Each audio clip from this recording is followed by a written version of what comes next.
Want a curved screen, high refresh rate gaming, and don't want to compromise? Well, the ASRock Phantom Gaming 27-inch 240Hz curved monitor is here to deliver. In the box, we've got our power cable, HDMI and DisplayPort cables, and a rugged stand. And finally, the ASRock Phantom Gaming monitor with an impressive 27-inch curved 1500R VA display. This makes for quite the immersive experience, especially in competitive games like Valorant, which demand higher refresh rates. Diving into the specs, this monitor goes up to 1080p, sports a blazing fast 240Hz refresh rate for silky smooth gameplay, and HDR10 support for vibrant lifelike colors. It covers 90% of the DCI-P3 and 113% of the sRGB color spaces, making those visuals pop at a max brightness of 300 nits. This is great for picking out enemies in low visibility situations. It's got a rapid 1 millisecond response time with MPRT mode to keep motion blur in check for perfect aim, and dual 2-watt speakers built right in just in case you don't have your headphones on you. For connectivity, this monitor is equipped with two HDMI 2.0 ports, one DisplayPort 1.2, and a headphone jack. The stand is solid with swivel and tilt adjustments, but there is no height adjustment. However, it does support VESA mounting if you want to customize your setup. The monitor also sports ASRock's low blue light technology, so those long rank-up sessions are a little easier on your eyes. Additionally, FreeSync Premium is also present on this monitor, preventing screen tearing at unstable frame rates. Overall, this monitor does exactly what it says on the box. Super fast, high refresh rate gaming for titles like Valorant to give you the competitive edge you need.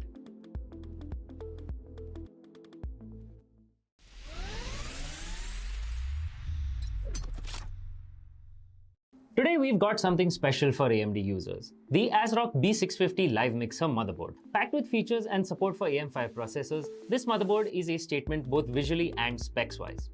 As an AM5 board, the ASRock B650 Live Mixer supports both AMD Ryzen 8000 and 7000 series processors and will continue to support all AMD CPUs until 2026. Whether you're upgrading or building a new rig, this motherboard has you covered. Power delivery is robust with a 14+2+1 phase power design, ensuring stable and efficient power distribution. For memory, it sports 4 DDR5 DIMM slots with support for 6400+ MHz speeds when overclocked. Expandability is key in any build, and the B650 Live Mixer shines with 3 PCIe 4.0x16 slots and an M.2 key E slot for Wi-Fi modules. Rear I/O is great with an HDMI and DisplayPort connector, 14 USB ports, out of which you get one 3.2 Gen 2 Type A port and a 3.2 Gen 2x2 Type C port. Those with blazing fast internet will be happy to see a 2.5 gigabit Ethernet port at the back. For audiophiles, it features 7.1 channel HD audio with the Realtek ALC897 audio codec and Nahimic audio enhancement. Whether gaming or watching movies, you can expect immersive audio quality. Storage solutions are top-notch with one blazing fast PCIe Gen 5x4 M.2 slot and two PCIe Gen 4x4 M.2 slots. Additionally, it also has two SATA 3 connectors for additional hard drives or SSDs. All in all, the ASRock B650 Live Mixer motherboard is loaded with features that make it a formidable foundation for any high-end PC. Whether you're a gamer, a content creator, or just looking for a powerful system, this motherboard checks all the boxes.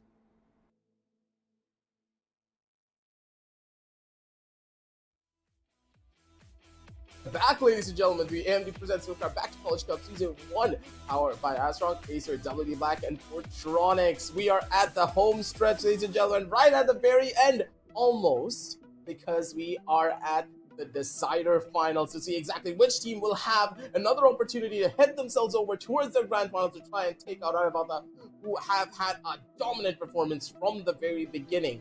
Will it be the side of DUPG, or will it be Team Residents being able to make a resurgence of their own? That's what we're here to find out. It's going to be your boy Aggressive with Ahana, bringing all of the action here for this particular matchup. And I want to know from you, Ahana, how do you feel about this side? I am pretty excited to see how this one is going to turn out because, again, this is a completely do-or-die match situation for both of these teams. I mean, they are going to get some chunk of the prize pool altogether, but you get the opportunity to contest for the bigger one now, like the biggest one out there. If you win this, you get to go to the grand finals, you get to take the titles. I think there's a lot of feelings and emotions going on between these two teams right now, and I think DUPG is going to be the one with the heavier side of trying to prove themselves in this one. That is for certain. Jumping it down over to the prize pool, as you just stated, it's one line right at the very top. Granted, yes, even if you're at the third place, you're guaranteed to get some form of it. But 1 lakh is way bigger than 40k. Even if you split that 40k amongst the 5 players, that's like 8k each. You're not gonna get much out of it. But if you split the 1 lakh, that's 20 apiece. That's a good amount of cash that you can utilize to get yourself a possible upgrade that you guys probably want some as well. Make sure to check the links down below in the description for the sales, ladies and gents. There's a lot of really good deals coming in from Flipkart. And as we're going to be talking about this, we need to talk about the journey these teams had to go through as well, right? Jumping on down over towards the format. Don't forget, all 3 of these teams had to make it to an open qualifiers. Then they made it through the double elimination stage to get to the deciders. The double elimination stage was a very big surprise. I personally didn't believe that Team Resonance is going to be able to make it through. I expected a team like Laughtale or Fire5 to make a pretty good leap here and be the ones to take it all away. But instead, Team Resonance came out of absolutely nowhere, new talent, new everything, and they were able to do so much. Same goes for the side of DUPG. I have seen them make a lot of waves in this entire community. The team has performed well in previous tournaments, but to do something like this up against very experienced players and very experienced rosters is something that I never really expected from them. Absolutely, and again, being here, DUPG has a lot to prove already, and so does Team Residence. They are both in the run to go up against Eravata in the grand finals. That's gonna happen tomorrow. But today, in this PO3, they will get to find out which one gets to march forward. I feel the playstyles of both of these teams have slightly a different, playstyle, but the way they've been executing so far has been amazing. Like DUPG had a completely upper bracket run for a really long time until the last match where they lost to Eravata. And if they win today, they get a revenge matchup, which is something I am a fan of always. True. Plus, DUPG didn't really even get an opportunity to properly face off against Eravata. They had a lot of technical difficulties. Disease was not even able to play on the teams. They had to do a little bit of a 4v5. So it's just a lot of problems here and there that DUPG had in their upper bracket run. So they couldn't get that proper chance to just showcase to Eravata what they're really capable of. But at the same time, it's technically a good thing, right? You play one more game, you get your team in a much more stable format, and Eravata, they haven't really been tested as much. Maybe they're getting a bit too overconfident, maybe they could get complacent. That will be your advantage forward from the decider finals towards the grand finals if you're able to make it, because Team Residence, there's still a squad that you have to worry about, but Resonance has a tendency of making a lot of very common mistakes that could stop them there. The individual gameplay from Team Resonance is probably the best, even better than Eravata in my opinion, because from what I have seen, I'm just shocked in every regard of what Resonance can do. But when you look at the opposite side of the spectrum, DUPG is a completely different stream. They are a lot more in sync as a team.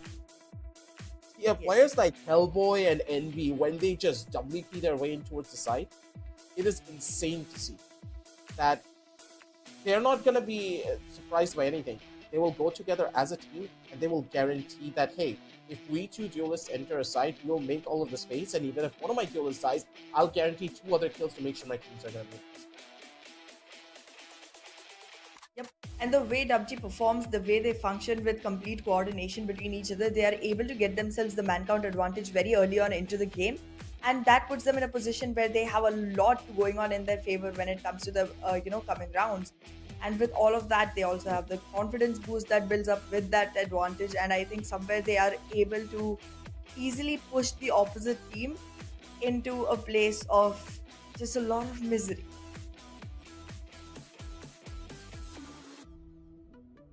That is for certain. But let's see the lineup coming in from the side of DUPG and see which players have really been tearing up the server here from their end.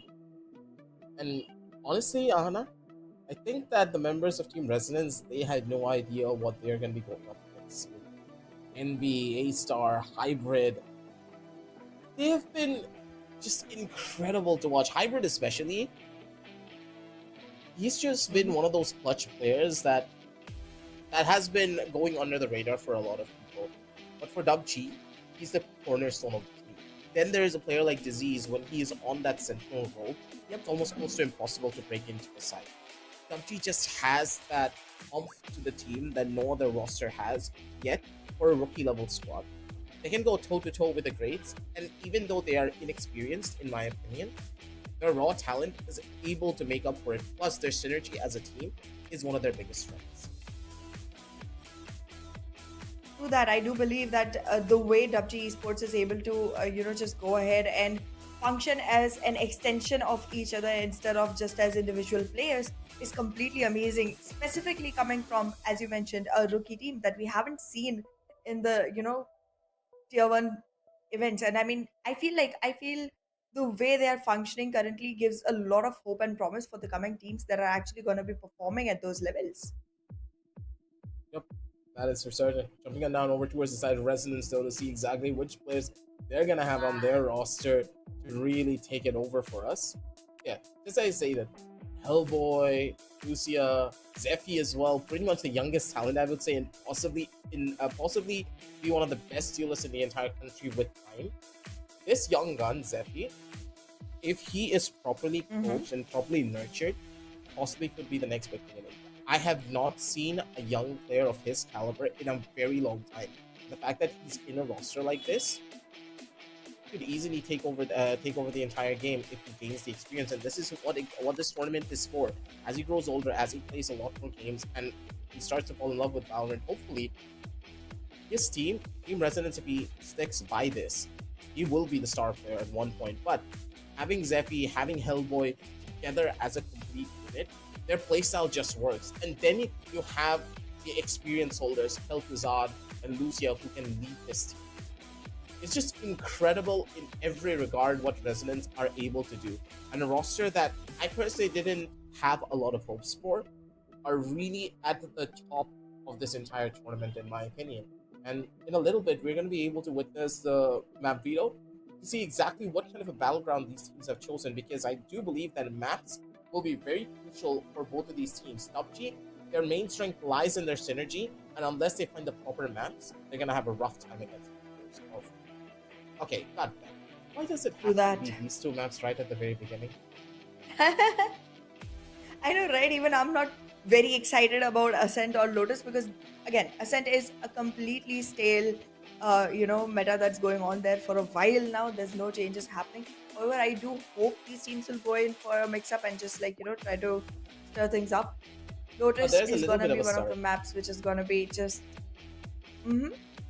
Yeah, from DUPG, from Team Resonance. Resonance actually picks up a cove on this map. Oh, nice. I'd be interested to see how that turns out. When it comes to Lotus, we do see a lot of just running around between the sides. But then Sunset, being the decider, is going to have a lot more power packed into the performance that comes into that particular map. And I'm very glad that Sunset, being one of the maps that's not picked every now and then, is in the decider section. Because then you have the best of both the teams coming out, emitting at full blaze power in that particular map. On that regard, Sunset does play a lot like Ascend, so if you're really good on Ascend and if you have a proper idea of how to play Bind as well, it's a very easy map to play out. But Ascend's going to be our first map, ladies and gentlemen. We're going to be jumping on down over towards the agent selection to see exactly what the teams are going to be picking up. Just as I say, that Clove has a high probability of getting shown up here, but Kel'Thuzad not really opting for it. That's a bit of a surprise. Are they going to be going for a very basic combination? Yep, they are. Previously, Team Resonance, they did run the Clove and a double controller setup, but this time around, no, that's not going to be the case. They're going in for something a lot more traditional, and I understand why. They get the fact that DUPG could be the reason why they lose here, and unless they go for their strengths or possibly a composition that allows them to gather a lot of information early and stop rushes, they're going to be in a very tough spot. Exactly. They don't want to take the risk at this particular point because they're way too far into the tournament to actually go ahead and experiment. Now they have to stick with what's working. And I think being here, making sure that they're going with the pick makes them somewhere a little more confident with how this is going to pan out. WG is taking their own sweet time, but I'm pretty sure it is going to be a killjoy, and that's how this is going to unfold. It's the same exact lineup from both the sides. And when it happens, Ascent is one of the maps where you cannot completely rely on individual brilliance. So I think currently DUPG holds the upper hand on it. is for certain. Overall, though, DUPG, in a way, are going to be really good at Ascend, but I'm not going to be counting on Team Resonance out anytime soon. Team Resonance, though, is not a squad that really relies on very fast execution-heavy plays, which the members of DUPG are kind of known for. They're explosive, they love to take their entries, they know how to set up NDTK as well for the best possible entries that you can guarantee towards the kills, but Zephy's on that same boat. His teammates know how to set him up. They know for a fact that he will be that superstar that enables them to get in towards that side. I'm hoping that both squads know how important it is to make sure this Jet can at least guarantee one kill as they enter the site. Otherwise, whichever side that they are going to be ending up upon, it's going to be tough. This round now underway. A-Star opting for a Sheriff on the Sova, possibly looking for a couple of wild bangs here with this particular gun. But for Resonance, simple takes on their end. Teams, they're prepping up and getting ready. But in my opinion, Ahana, with the lineup being pretty much mirrored, it could be an even game. Could very well be. It will definitely depend on how well they are able to execute with this particular lineup and how many surprise moves they are able to come up with. Because in the end, we all know what exactly happens in the map of it. It's all about being able to catch each other off guard, which is going to give you the upper edge in multiple rounds. I mean, yes, you could always have a better set of skills, but considering that both of them have made it this far into the tournament after fighting teams, I think it's very, very close to each other when it comes to the overall skill, right? They are, but one goal is better than the other. Sorry, no, it's a bit. Bit of utility. True, and he's not gonna get spotted just yet. Jeffy's gonna be able to find a kill and get himself out of the towards the side. Hellboy's gonna be able to pick Spike down B. A good couple of kills coming in from the side of Residence. Fighting for a bit more than he can chew, and he was not One enemy He's remaining. gonna be immediately coming in for the backup. A double kill for him, and now Disease. It's all up to him to maybe pull off a miracle. Batman forcing him out down to 7 HP. Swing out from the other side. As they do have the timing. Leonin not gonna be risking anything. Knows that the spike is his arsenal. Swing through ball opposite end. A headshot possibly. Nope.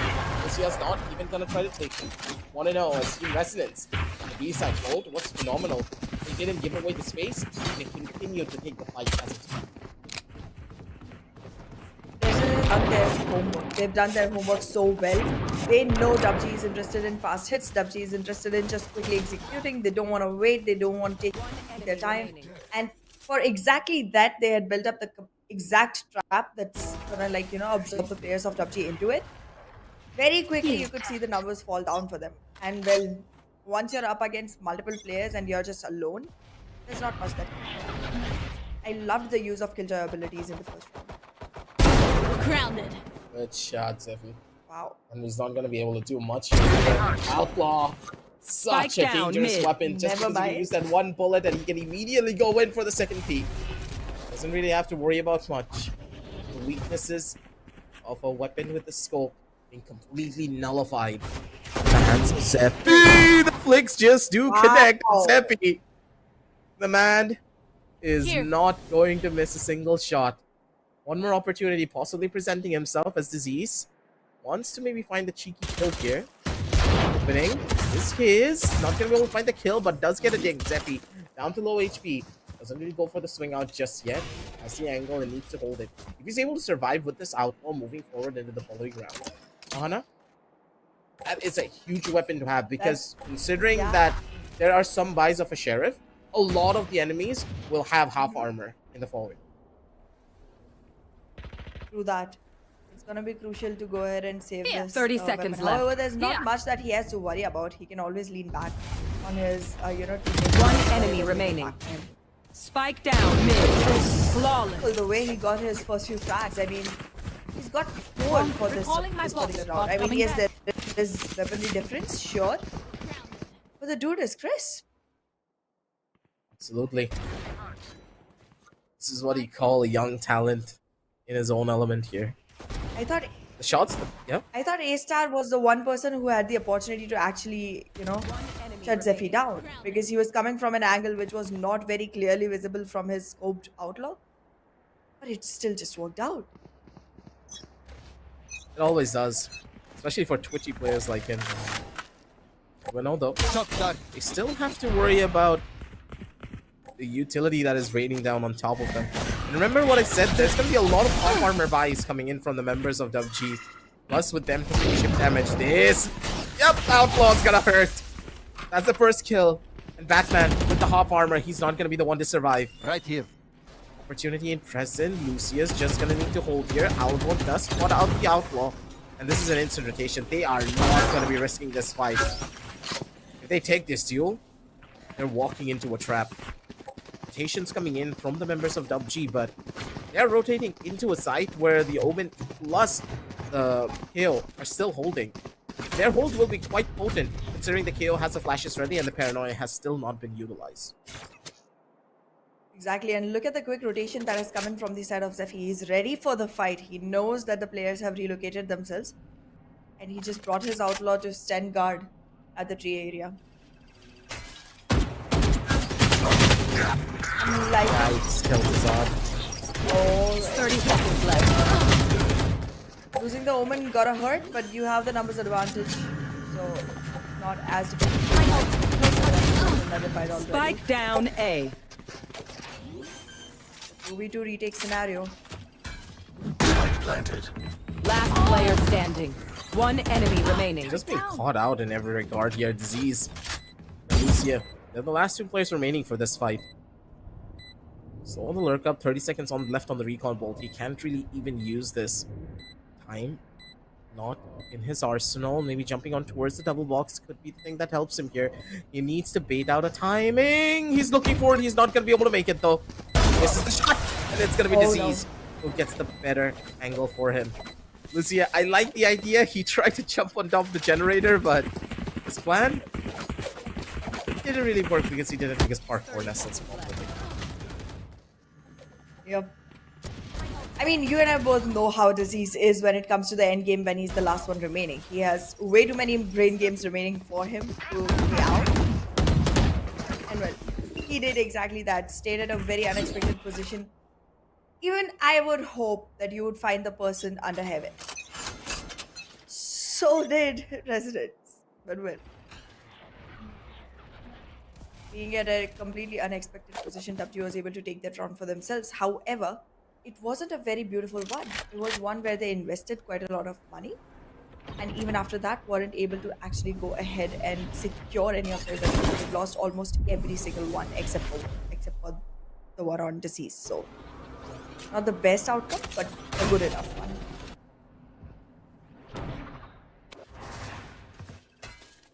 Smart here is one thing, but Renby got a good angle to play around with here. Resonance, they still have ample amounts of buys, so not really the worst of rounds for them, considering that last one was a full-on. Spotting out two here, both initiators now being taken into consideration. That is ginormous. This kill to Zod. He's gonna be able to catch out Hybrid as well. That's your smokes now completely gone before the sidekick even starts. Oh boy, giving away his position a little bit too early. Not really the best of spots that you want to be in. Lucia needs the kill. He's not gonna be able to get it. And poor old Disease, sorry, Hellboy is gonna get swarmed out in the process too. Residents, they needed those early frags, Spike but planted. losing out on it would be a pretty significant disadvantage. The operator. Also, they could bear a little bit of fruit here if they're able to gain one kill. A real beefy given, but Zephy. Rest of the trigger, but Disease is just better with the spam. Over towards the side, Leon, and yes, too many angles that he needs to clear. 2-2 as DUPG take down the young talent and also his entire team in Resonance. The drawing board for this one. How do you want to play this eco? Do you have a game plan to try and stop DUPG from winning out? Need a drop. Thanks. Exactly. There's going to be yet another round where it's not going to be possible for Resonance to actually go ahead and invest in as many weapons as they would like, or as good weapons, if I might say. Yet another opportunity for DUPG to actually go ahead and capitalize on their weaponry advantage. And I mean, yes, Resonance is doing good, but a lot of that weight is being carried by Zephy alone. DUPG is able to shut him down. It's almost done. He's looking quite good here too. Oh, got his blade storm Trees- online on it. The Blade Storm's gonna be able to find a little bit of value early on, but even then, he's still HP, but A-Star is still able to find some value. Zeppy's gonna be able to shut down one more though. Last player standing. Taking it over to a 1v3. It's Lucia with just a classic, not really much that he can do up against Envy. A 4K for the man, the mid legend. It's DUPG and then Superstar are really starting to heat up. Well, now that they've warmed all up, they might just have a better opportunity. However, they have to be super careful of the Odin coming in from the side of Lucia this round. That's been a dangerous weapon on a map like Ascent, and we've always seen it bring in a lot of value. Being in the hands of Sova, it's just adding to the overall situation, because then you have the recon dart to actually feed you information and then go forward with it. However, being on the attacking side, you would have the opportunity to actually just swap sides and go to a different side completely. Zephy will be the He's in mid, making sure he gets the shot, and that too on Envy. That's a lot of value. That's a huge pick off. Now they don't have a strong entry anymore over towards the side. They need to take their time for a lot of these executions. Zephy deals a tiny little bit of damage with the wall bangs. You should Working run. out for him in that regard. Killjoy, attacker side of lockdown, now going out. Bomb grenade out. But with a little bit of a gap being presented over towards the back of side, no one's really wanting to play it. Ultimate is perfect! Possibly catching out Zephy. If he dies here, that would have been a horrible turn of events. With the spam now coming through and a fragment to try to delay defenders from making this push happen. Shock darts do rain in. A-Star is not going to be able to find a lot of a pickup here. Zephy, inside of the smoke, has the opportunity to possibly throw in for a kill. Peek out, Paranoia is perfect, delaying the defenders even longer here. This is a 5v4 retake, but they need to wait until the smokes are completely balanced. A-Star missed his opportunity, could have been a kill over towards Zephy, but he's given a second chance at life. Fragment comes in fiercely, and Leonard's gonna be able to find the catch. Hybrid does get kill over towards Zephy. Disease, position's known. He does get traded out. 3 versus 2, swing out, 3 versus 1 instead. It's all up to Batman, the Dark Knight. Wants to break some molds, but he gets his ones broken instead. Time though of the essence. They should be able to get an ample amounts of time, I would say, at the end of the day, as members of Resonance. No, you don't. They get the opportunity. Mention. The retake going in was beautiful. Recalling my bot. This was quite a heavy round for the side of DUPG. They committed multiple ultimates and still got themselves in a position where they weren't able to win the round. Not only that, they were in a very good position. They were actually in a place where they could have turned this around. However, not being able to delay the push further and being slightly unaware of the push coming in from the defender spawn side put them in a position where they lost players early on. If they did not, in the post-plan scenario, lose disease, Get out I of think my they way. had a much better opportunity of standing their ground. There was very little HP on about 2 players of Resonance. This could have been a good round. It is what it is. Oh no. Ouch. Oh wow. That gotta hurt. Yeah, that is risky. Zephy tried to do this twice. Trying to peek out through the smoke, maybe get a kill and get out. Man wanted to be a smoke criminal, but instead executed in the process. We'll see though. Has the Odin in hand and can hold down the angle. DUPG, they're trying to maybe bait out a couple of rotations before they opt to go in for this execution, but none of the members of Resonance are really buying it. Paranoia comes through, beautifully done. Still break the recon bolt in time, but he's not spotted at the bare minimum, so that is perfect. Control. Bomb Even grenade more out. info. Flash comes through. Maybe give them a tiny bit of space. All helps are perfect. The defenders can no longer even take this swing. Lucia's inside of the side completely alone. This is going to be a tough call. It's all up to Telfazad to maybe give Lucia a bit more space to play around with so that he can 30 seconds survive on the back of side for even longer. He's left on the clock. The Odin needs to find a kill, but Envy from the triple box is going to be able to jump up and catch Lucia's head. Side completely opened in. The members of DUPG have free entry. But the post plan, not going to be that simple, but maybe Envy with an Odin is what they actually need. See how this turns around. One enemy remaining. Tidal That's fine in terms of frag, but the positioning of Hybrid is thought gonna you be tried harder. pretty interesting. And we had to find one, right? Had to find at least one. We got 3 instead. The last round, I am mesmerized by the way the timing was got from the side of DUPG. Hybrid as well as Disease just did amazing work. The way they timed their utilities was beautiful. Alcazar could have actually gone towards market and found multiple frags, but the moment he was about to push, the dark cover showed up at the perfect timing. And so happened with Disease's Nano Swarm towards the entry from Defender Spawn. Beautifully done by these two. The way they timed their moves was just Cover going out. Thanks. Alcazar slowly a little bit here. How this playing plan's gonna work out. Zeppi spawned in, but somehow Alcazar's gonna be able to live. Down towards the other side of hell. He does die out right at the very end though, and poor Zeppi, just the Marshall, still hasn't really been able to find the frag that he wants here. Also a little bit spam, but that's all that he's gonna be able to get. Zeppi matches out MPTK straight to the split before it's been dissipated.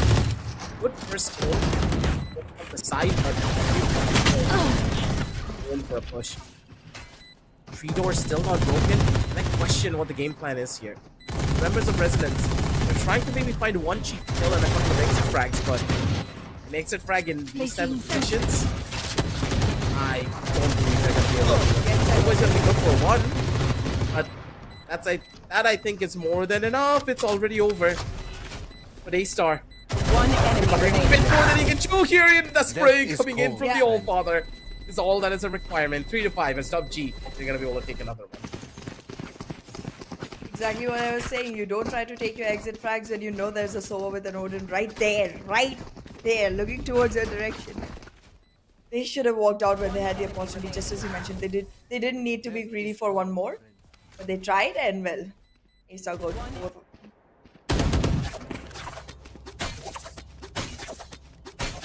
It's a very powerful weapon for one reason. You can just keep shooting and hold down the angle. Yep.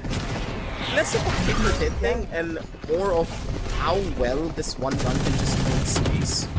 No other weapon can do that on a similar level. That. But The with the amount buy of sound fear coming it through, creates. yeah, true. And there's a lot of chaos. NB, he's trying to create chaos of his own. Wow. With his own dying breath, to be able to find a little Spike bit down about A. A-Star. The All-Father spraying it down as Disease. Give it an opportunity. Finds a kill. One enemy smoke, remaining. the another as Disease. His aim Wow. does not shake. Hellboy. Hellboy has the turret up there. Play a little bit here, but I don't think he's gonna be given an opportunity. So.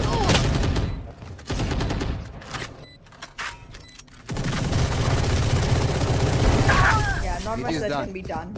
Oh, wow. Okay. Okay, Star, we see what you did there. Goodness gracious, this guy. No mercy at all. Terminated. It's a game of Valorant, what do you expect? This is normally how it's gonna go. True that. True that.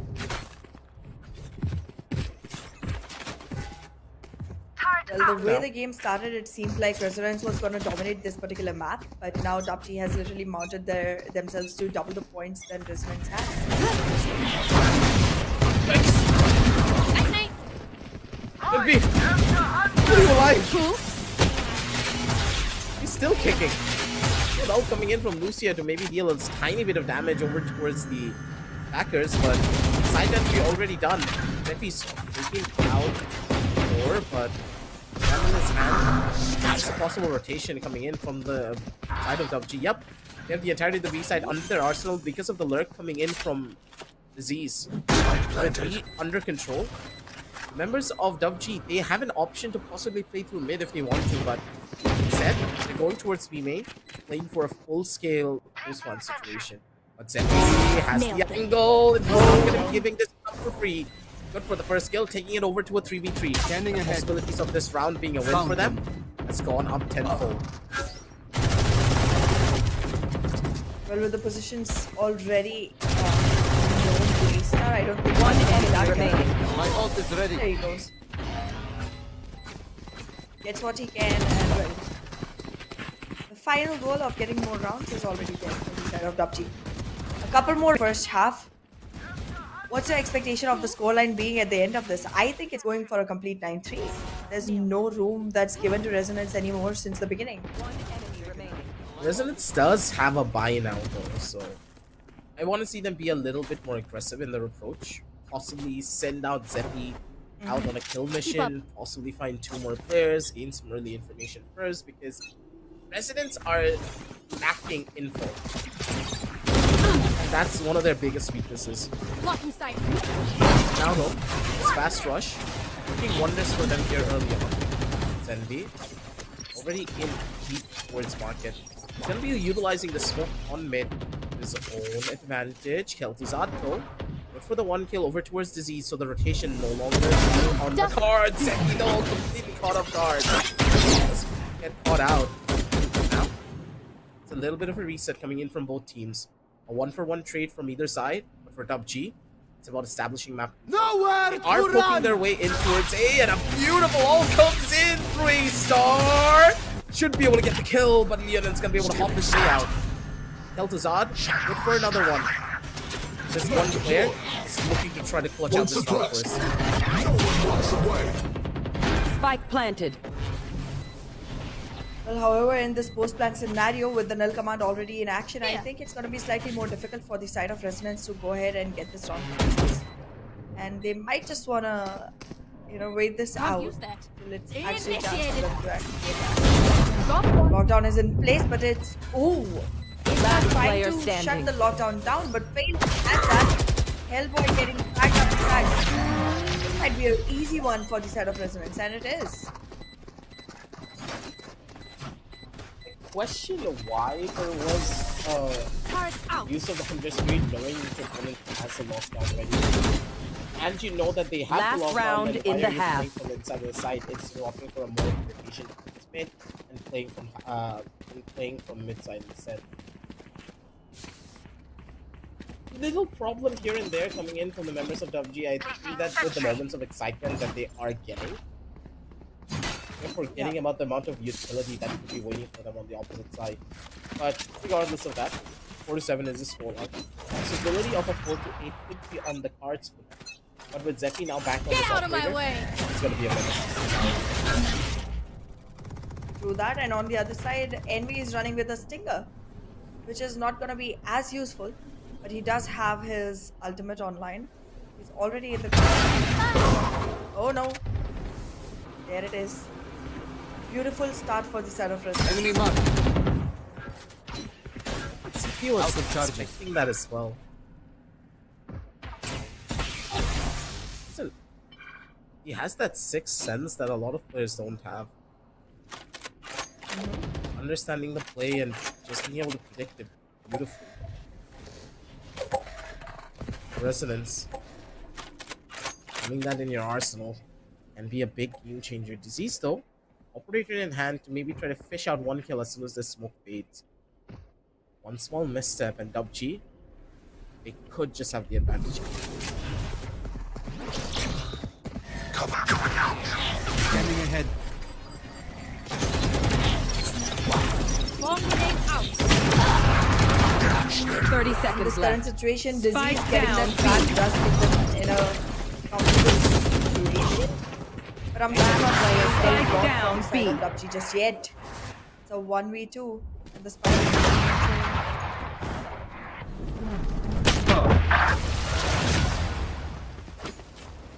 Yeah, poor old A-Star's not gonna be able to do much either.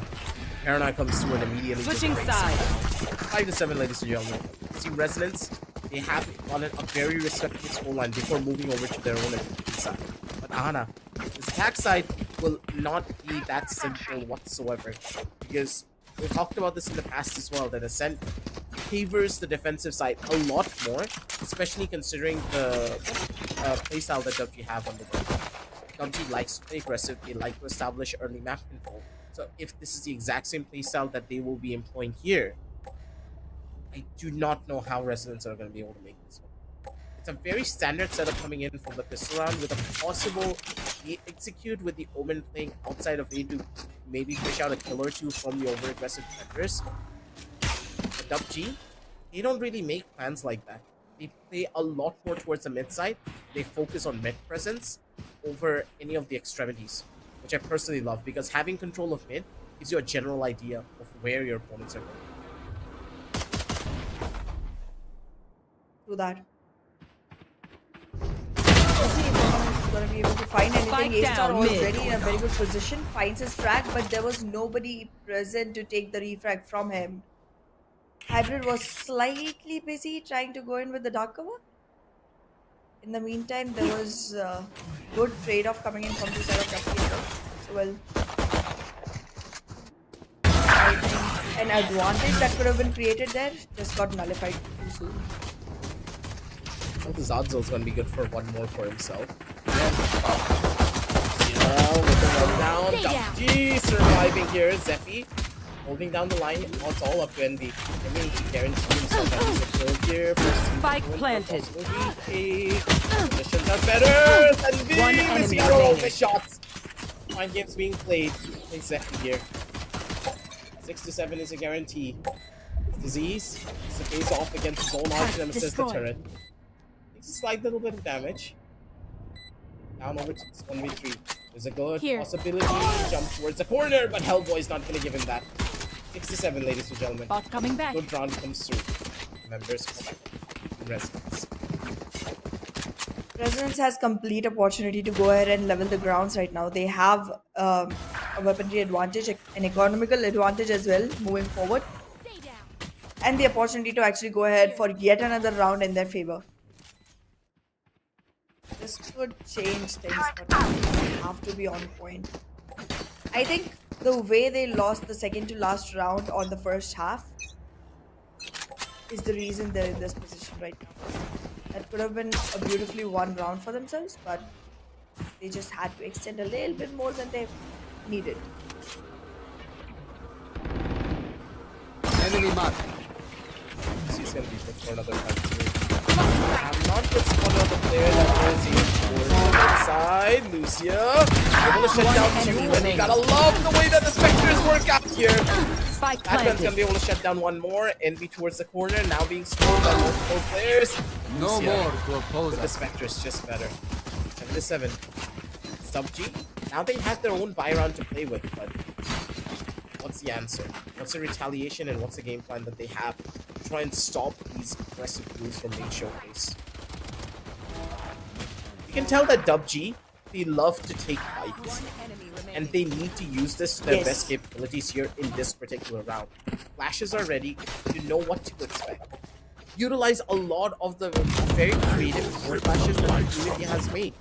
The amount of pushes that you can do as a jet, you can almost guarantee a kill if you have a slight bit of information. And I love these early defaults too coming in from the members of Team Resonance. They are establishing good mid control, good mid presence. Plus, they're able to completely nullify any sort of aggressive play that is being made from short. It's this type of a different play that allows them to go in for movements like this. But the Resonance, I'm just they're looking seeing to make way an too entry much over towards domination Lisa. on. Yeah, and the way they're dominating on the area, they just have way too much control on the map. Right now, for DUPG to even rotate properly is going to be slightly a task. And the two only players that are already in Site B also are planning to move for some reason.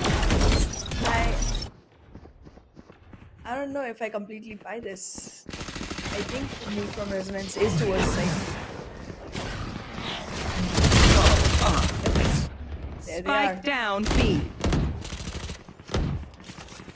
Maybe cut off noise as well was just perfect.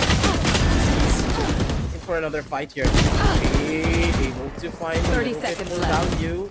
Nano Swarm with the good compliment, but Hellboy not really giving them much of an opportunity to try and shut him down just yet. But he's the one, he's the one holding down the spike. Hybrid does not have blast. One They have enemy to play remaining. the players are in or out towards market. Captain comes in for the one tap of the swing. 78 is DUPG on their buy round. They look to be unstoppable. But their defense needs to be an ironclad wall that they need to build up even further. unless they are able to do that, this following round with both teams having even buys should be the thing that's favoring Resident with the momentum that they've been carrying forward for the last couple of rounds. They do gotta make sure that they're not letting go of the lead so often. Because, like, yeah, you're coming back to level rounds. You gotta make sure that the numbers stay in your favor for once. Oh no, oh no, Envy That way is too a far into very enemy territory.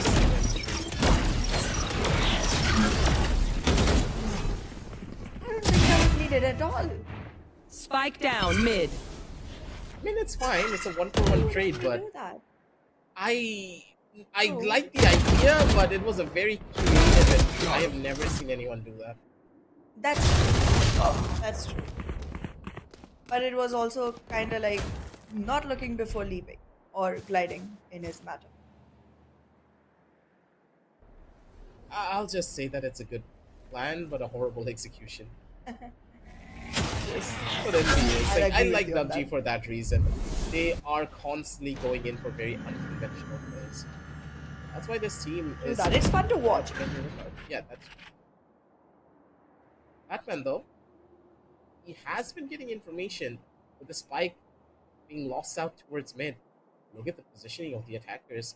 They've completely swarmed out towards the mid side. But the defenders, 30 seconds they have left. a perfect high and low setup holding from A short. In lane, that's the information that Disease is going to be able to keep to his teammates. It's all up to Disease to maybe find an opening here. One kill is a requirement. One I don't think enemy Disease is remaining. gonna get spotted just yet. Hybrid's gonna be able to find two. A beautiful straight pass for the double. Disease takes the blast. Hold on to the spike was gorgeous. And Lucia, maybe going alone with the spike wasn't the best of ideas. Yeah, I understand that your teammates have to deal with Envy going in for a willy-nilly aggressive play. But it seems as though that one play coming in from Envy was one of the main reasons why they were able to win. Do that. And being able to replicate that over and over is slightly difficult, is what I would say if it was anyone other than Envy.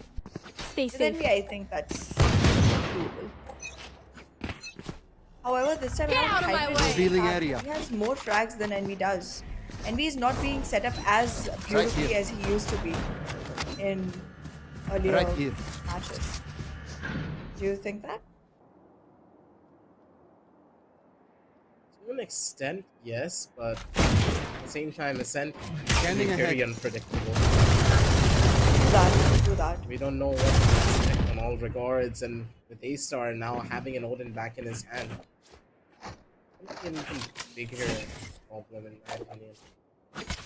Undenied, yes, but Resonance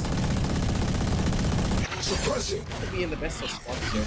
One You suppressed. need to find a little bit of an opening. You might even break through in towards the side. You have the weaker weapons, which is one of the biggest problems. Seppi has a Blade Storm, but he needs a setup coming in from Bionen. Flash looks to be ready. He's throwing it out and No charges left. broken. No flash. He'll be able to dash through. Good kill coming in from Seppi. The angle was perfect. 30 seconds He left. was rewarded. See? There's a little bit of opening on this Oh, no. Short. Down to 60 Spike HP, planted. close away from being He's dead. cornered. Tuzad in towards the back. He needs to find the kill. He One needs to be able to enemy do so. To kill Tuzad. It is finished. A beautiful play. Completely wraps around his opposition and they're able to shut it down too. The one time they didn't play through mid is where the members of Resonance, they were able to take advantage of it. Beautiful round indeed. DUPG, you can finally understand why mid control is so crucial. As soon as they lost it, they were swarmed on every side. Do that. Now it looks a lot like a cat and mouse race. The moment DUPG gets around, there's a retaliation coming in from the side of Resonance, both trying to just chase that number and finding out which one gets there first. But so far, DUPG hasn't given the lead away to Resonance just yet, and Resonance is slowly and steadily adapting to the way DUPG plays. So I think it's not gonna be a long story before they're able to get themselves a round lead. In this particular round, there's a lot of mid control already taken by the players of Resonance, and if it's given away that easy, do you think it's going to be slightly more problematic? I'm not seeing the kind of presence I would expect on mid from Envy. He doesn't really have the weapon to do it in this one, so I understand where he's going from. That's but true. with just a stinger in hand, he is relying on Hybrid to be the first line of contact. So his Hybrid's gonna be able to get it. This will be perfect. Spike Leonin retrieved. waiting for the knife. Maybe want to use it first. Flash, but Zippy's gonna be the one to get caught by it instead. Hybrid taking a little bit of back seat here. Mess ups on either side, but Leonin, regardless, is gonna be able to find value and be with the jump down out. A. On the other, but Hellboy Last player continues on the standing. trade. Disease for another. It's all up to the Sova. A star. Maybe bring it back for DUPG. Spikes down. 1v2. You've seen this man Recalling push out my on rounds before. Has a weapon to do so as well, so that's big. Phantom. Perfect for him. As Kel'Thuzad. Chuck that. Worry Getting about a ahead. little bit more. Takes a lot of damage in the process. Still 3 bullets away from dead, so not the end of the world.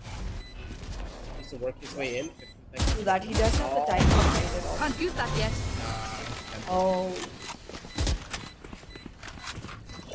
Placing alarm As a bomb. caster, it happens to us all the time, doesn't it? Aggressive, that wherever there's just one single person remaining, the moment they die, we're like, oh. Spike down A. We start having way too many expectations from the solo survivor. Hey, we have seen A-Star do it in the past round. I'll give him the benefit of the doubt That's that true. there is a good chance he can clutch it out, but he felt a little bit lost considering the amount of information, considering the lack of information. Need a drop. But with the Omen Thanks. running for its main, What's this? position as a against Esports is of course going to be under hell for the perfect crossfire. Regardless, under pressure everyone does make mistakes, but for MB2K, that's not a mistake, that's a kill instead. He got the double there. That would have been perfect, but Zephy, reactions were perfect coming out from him. An important kill coming in from A-Star. He misses the opportunity, and Zephy's going to be the one to shut him down instead. 4v3 on the map. This does not look good for the side of DUPG. We need to get an answer quick. One more kill is a requirement, and Zod could just be giving it away. That's your smoke gone. And the entry is not even close to happen. One suppressed.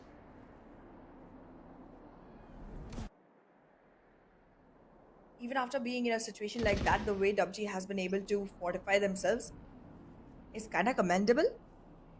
And look at the amount of information that is being collected by DUPG players towards Site A. They have gone so far out, gather that information that now they know it's all up to Deceased to make sure that no 30 panic seconds happens left. on Site B. Good use of the ultimate as well from the side of DUPG. Hybrid has been able to relocate himself near Disease. And now if it goes to a Site A plant, it will have to be a retake because there's no other Revealing area. presence other than the KO. 10 seconds left. Like this. Spike planted. And back. Zephy, he just went to kill over on the one. Still at 28 You should HP and run. playing this aggressively. And knows what to expect. One He enemy gives away his remaining. position, but he's still able to find the frag. Disease did not have his gun ready for this fight. He is going to pay the price for it with his own eyes. A little bit of a lax spike. But for Batman, that's not going to be a problem. Last player Swings standing. out. He's going to be able to find his double. Looks for Wow. the last. He knows what to expect. The timing, it needs to be him. He does not expect Zephy over towards the back. The guy with only 28 HP comes in for a big clutch. Prodigy in There the was a little making. bit of a miscommunication, don't you think? Slightly, but I mean, if Batman had an idea of what all happened, how Disease was lost, maybe he could have been more aware of Zephy being on the backline. Here. there was a chance. There was a chance. But Zephy did a pretty good job, though, Yeah. at completely masking his presence. He got that kill onto the killjoy, and he did not make a sound after that. So he could be either towards heaven, or even on the back, or wrapping towards, wrapping through from tree. It could be either or. True. Zephy's been playing a Exactly, and in a phenomenal game. position 27 like that, kills. true that. But in a position like that, if you have an awareness that the person could be either at tree or up in the up in heaven area, you might want to keep yourself concealed from at least one angles. It would have been a much better position if Batman had been trying to defuse the spike from behind the generator. Like if he had his angle from the tree side covered already, then all he had to check was heaven while he was defusing. I mean, I don't know. It's easier said than done, and also that was a very panicky situation to begin with. But yeah, I feel like that just sounds like the more efficient thing to do. You never know So what to Resonance has expect. the lead Really. now. True. Mm-hmm. And tonight, Exactly. for the But first then time, even after Resonance. being a map like that, yeah. Go on. No, I was just saying that as in being a map which is like so defaulty, where you know exactly what agents are gonna be picked and everything, you can still not know what to expect from the opposite.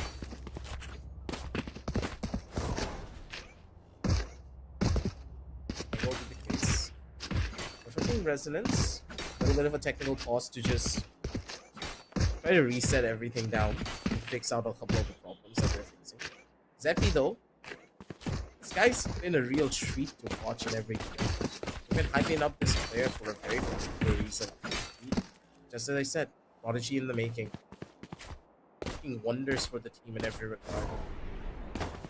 For DUPG, Envy has been having a pretty quiet game, I would say. He's been doing well. He has been getting the impact frags, but not to the similar level of a player like Zephy.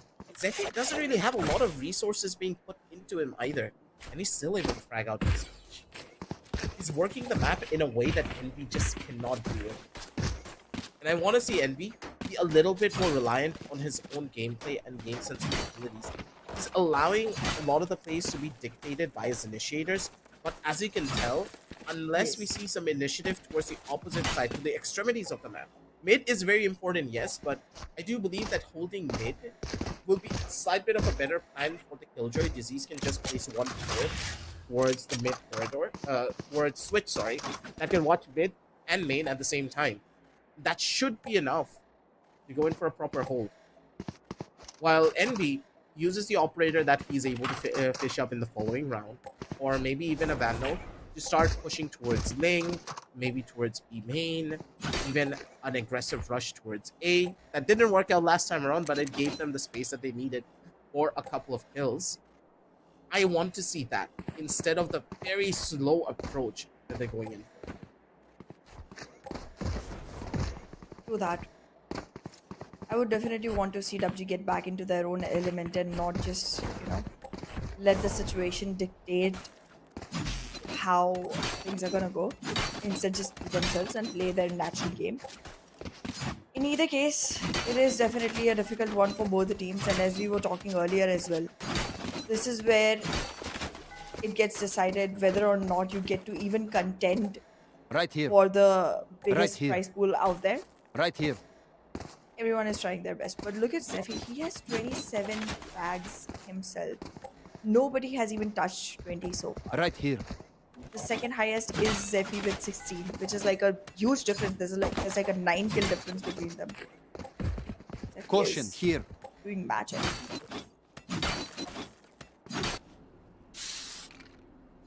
Pause. Being taken off.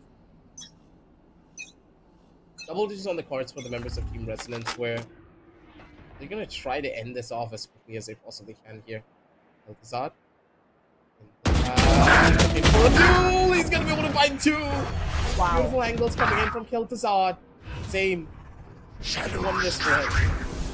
Late Bearer. Sure. Awesome happens to his opposition, PUBG. They do find one kill at the consolation prize. They're gonna be able to find the second two. Disease. It's a little bit of a pickup. That's all they're gonna be able to find. At the end, hybrid. Look for the angle, but take it through here and being able to win will be a tough call. Paranoia. Perfect towards the double side. Starts raining in. Just discourage him from even going in for a swing just yet. Disease needs to be the one who opens things up for his team.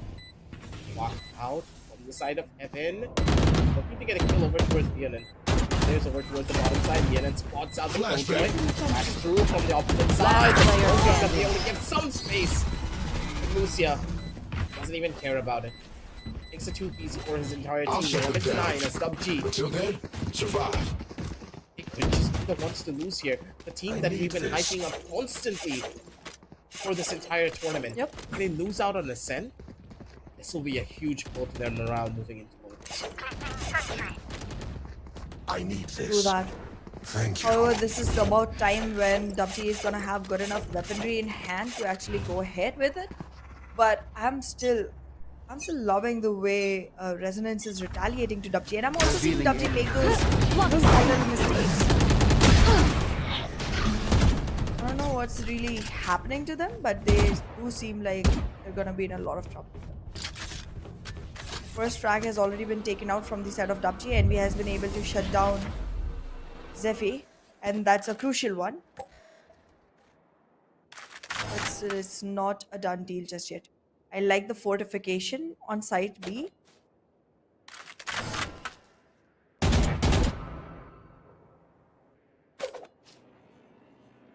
Really much of an opportunity though. More of a reset now going through as disease.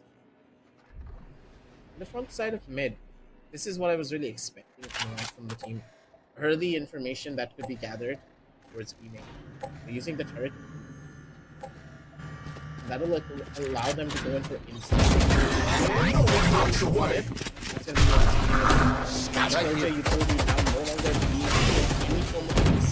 This is a beautiful execute coming in from the members of Team Resonance. 30 seconds left. Their way into sight for B.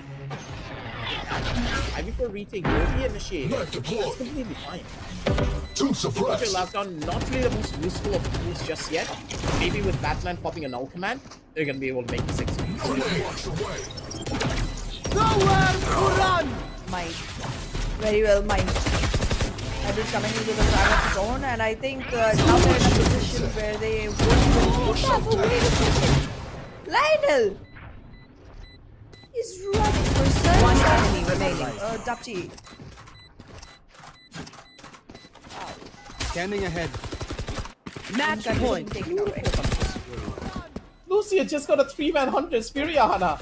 He just lined up 3 people straight through one to go. And that's what gave Leonin this opportunity. The man just needed to hit body shots at that point. 80 damage given, and he was pretty much presented those kills on a silver platter. He just needed to gobble them up. 12 to 9 is Team Resonance. Exactly. And synergy is just insane. Let's go. They're not individual Ultimates being committed. They're a well Exactly, and unit. 2 ultimates being committed from the side of DUPG and still not giving them the opportunity to fight off the match point. Now it doesn't Deploying seem like drone. DUPG even has a good grounding to actually go into this particular round. It Enemy seems tag. like a done deal, to be honest.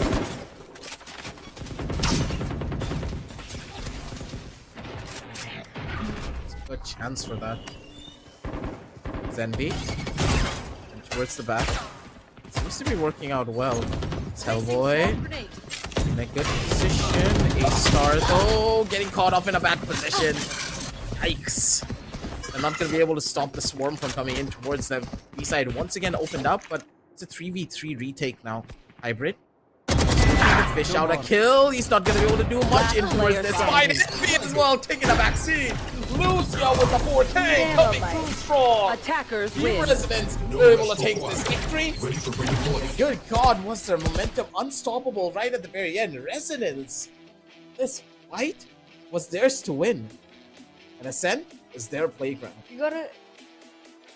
Exactly. We gotta stop saying that Ascent is more defensive, favored, because on the attacking right, both teams did a great job for themselves. But yeah, I mean, the first 3 rounds going to Resonance, and then the scoreline going to 3-7. After that, I felt like there's just nothing more that Resonance can do, because they started with 2-1, they ended with 3-7.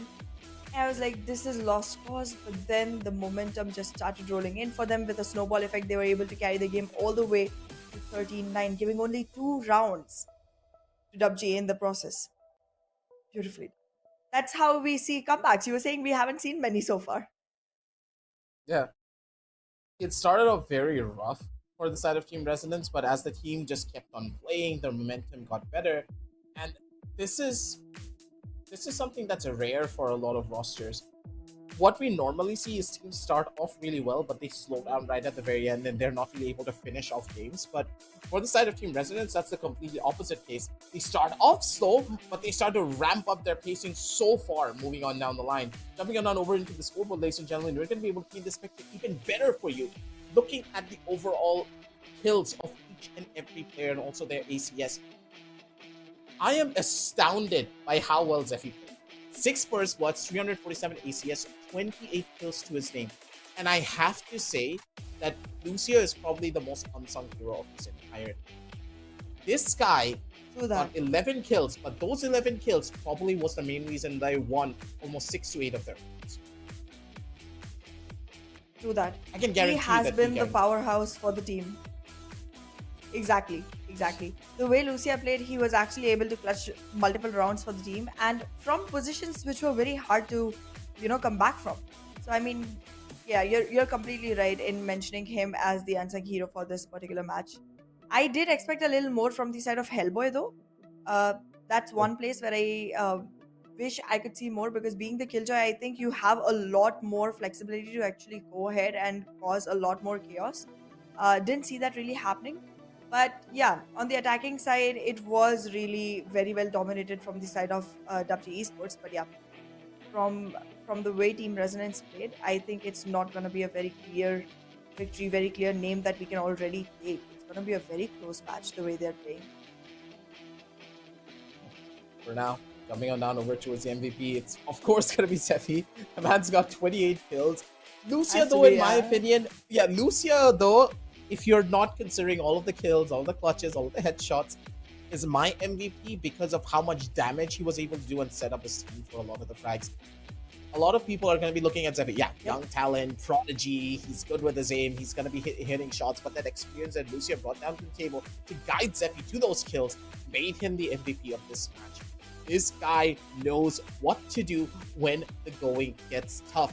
You saw it as well, right? He played off of the space being given by Batman beautifully and then opted to go in for the clutch even when he had only 28 HP to his. He knows what to do when he does not have any utility that he can bring down to the table. He opts to go in for the lurk, come in late, and make sure his team is going to be able to capitalize. It's stuff like this, the small details that makes a prodigy a prodigy. Zephy, rising up to the occasion, is able to find all of this. Moving on forward, though, when you head over to the map of Lotus, I want to see the exact same thing. He will be shifted over towards the Raze, but I arguably say that his Raze is even more dangerous than his. Well, that makes me scared for Team DUPG, because if you have a very strong Raze on the map of Lotus, it's definitely one of the biggest strong points for you to actually go ahead with. I think a lot revolves around Raze and Omen when it comes to the map of Lotus. The way they are able to control site C and the way they're able to actually function around it is pretty amazing. But yeah, I mean, I would definitely want to see how that turns out for these teams. Yep. But for now, we're going to be setting on down the map of Lotus for you, ladies and gentlemen. So we're going to be heading on down over into a very short little break. Don't go anywhere. We'll be right back with a lot more action.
All these little things driving me crazy. I just wanna be free. All these feelings got me singing easy. I can barely breathe. I'm the southern type, no you can't tame me. Baby, I'll just leave. There's no point in trying to chase me. Only one thing I need. Oh no, say it ain't so. I do what I want and I don't like no. Oh no, say it ain't so.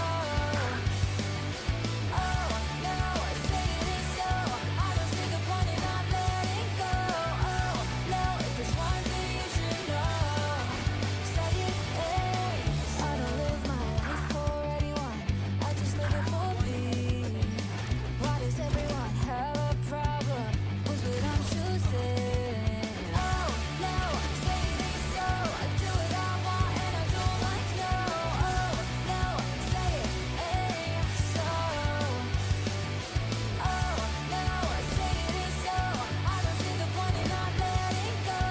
Oh no, if there's one thing you should know, say it ain't. I live life for me. I just want to be free. I live life for me. I just want to be free. Oh no, say it ain't so. I do what I want and I don't like no. Oh no, say it ain't so. Oh no, say it ain't so. I don't see the point in not letting go. Oh no, if there's one thing you should know, say it ain't so.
And we are back, ladies and gentlemen, with map number 2 for the AMD Presents Flipkart Back to College Cup Season 1, powered by ASRock, Acer, WD Black, and Portronics. It is going to be the second game of this best of three extravaganza for the deciders to see exactly which team is going to be the one to make it over towards the grand finals matchup. Ladies and gentlemen, map number 1 was an incredible showing coming in from the side of the Residents. They defied all of our expectations with Zephy dropping 27 frags, and in my opinion, Lucia being the best player that he could have possibly been in that particular matchup. The amount of damage that she was able to deal, the utility use was just spot on, and he set up his team for guaranteed victory for the map of Ascent. Will he be able to do the same though on the map of Lotus, which is a lot more reliant on proper map control? Team play coordination and synergy will be a must-have as they're going to be playing this map. Hannah, I want your two. I mean, the way they've been playing aggressive, I think that Resonance will still have a very strong hold on the map of Ascent as well. And the way they've been moving forward, I feel like that Lotus is going to be one of the places where they're going to be able to go around quite more easily, because again, this map does give you way too much area to, go across all the time. However, when it comes to actually being a completely well-functioning team, even though Ascent did show us that the team Resonance was able to go ahead and help each other out the best way, I think there was more 2 to 3 player dependency in that team. While if you talk about team DUPG, you actually see all 5 of them being able to just go ahead and, provide each other the support that's required. So I think DUPG has a chance of making a comeback on Lotus, but I still don't want to be saying it out loud just yet, because you never know. Things are surprising today. We had DUPG in our favors for the last one as well. Didn't work out. Yeah, it's going to be tough, I would say, for the members of DUPG to come back Yes. from the loss that they did face. Ascent, possibly one of their best maps, being reduced to something like this. They are not going to be happy. Kel'Thuzad, though, opting for the Clove in this scenario without the Omen. Now, this will be quite an interesting pickup if he has opting for something like this. I personally don't like the idea of having a Clove on Lotus, because that paranoia that Omen provides is so beneficial for a lot of the aggressive takes that he could go in for. But maybe the aggressive potential that Kel'Thuzad has with his raw mechanical skills will be on showcase a lot more if he's playing that Clove. But utility is just the name of the game here on this particular map. And to not have it, it's going to be a little bit of a change-up, though, as Deadlock's going to be the thing that gets picked up. Now, that is something that we have not seen in a very long time, ladies and gentlemen. Almost not ever. In the region of India, Deadlock Yeah, is I now mean, a character that gets picked. exactly. I mean, I have seen Deadlock plays very, very rarely at all to begin with, and then going back into the map of Lotus, I've hardly seen that happen. But yeah, I mean, I feel like Kel'Thuzad's Clove pick is definitely going to be supported by the Viper. However, that does not still go to the point of actually, replacing an Omen. But yeah, more than Clove, I'm surprised with the pick of Deadlock. Like, if you ask me, in my opinion, I find Deadlock to be one of the least useful agents. I mean, to an extent, yes, but on Lotus, she has her strengths. I have seen this in rank 2 that Deadlock is possibly the most underrated unit when you think about it overall. So you need a second Sentinel to really cover up her bases. But the fact that they are running a double Sentinel composition, the defensive side will be close to him. I am telling you this outright right here, right now, that they are not going to be able to enter a side that they're holding. Deadlock is that powerful on this particular true. map. Yeah, her trap setups are just gorgeous in every regard. And if she's able to utilize her utility in proper synchronization with the Killjoy, they can guarantee at least 2 kills. I'm telling you this much. I have coached a team, right, in the past, and one of them was a diehard Deadlock player. The amount of strategies that I have witnessed from that squad has made me a Deadlock fan, and I'm hoping that a lot of other teams start to realize how strong she can be given the opportunity. But it seems as though NP went for a little bit of a slide out.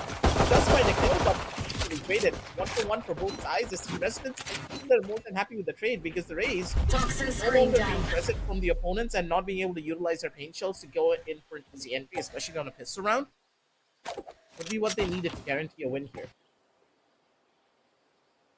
The way this game is unfolding, it seems like Zephy and Envy are just against each other, trying to give each other the run for the money. And Becky is coming out on top most times. Lucia again in a very, very amazing position to be able to hold people off. I like how A-Star has made his way in, but again, being caught off guard.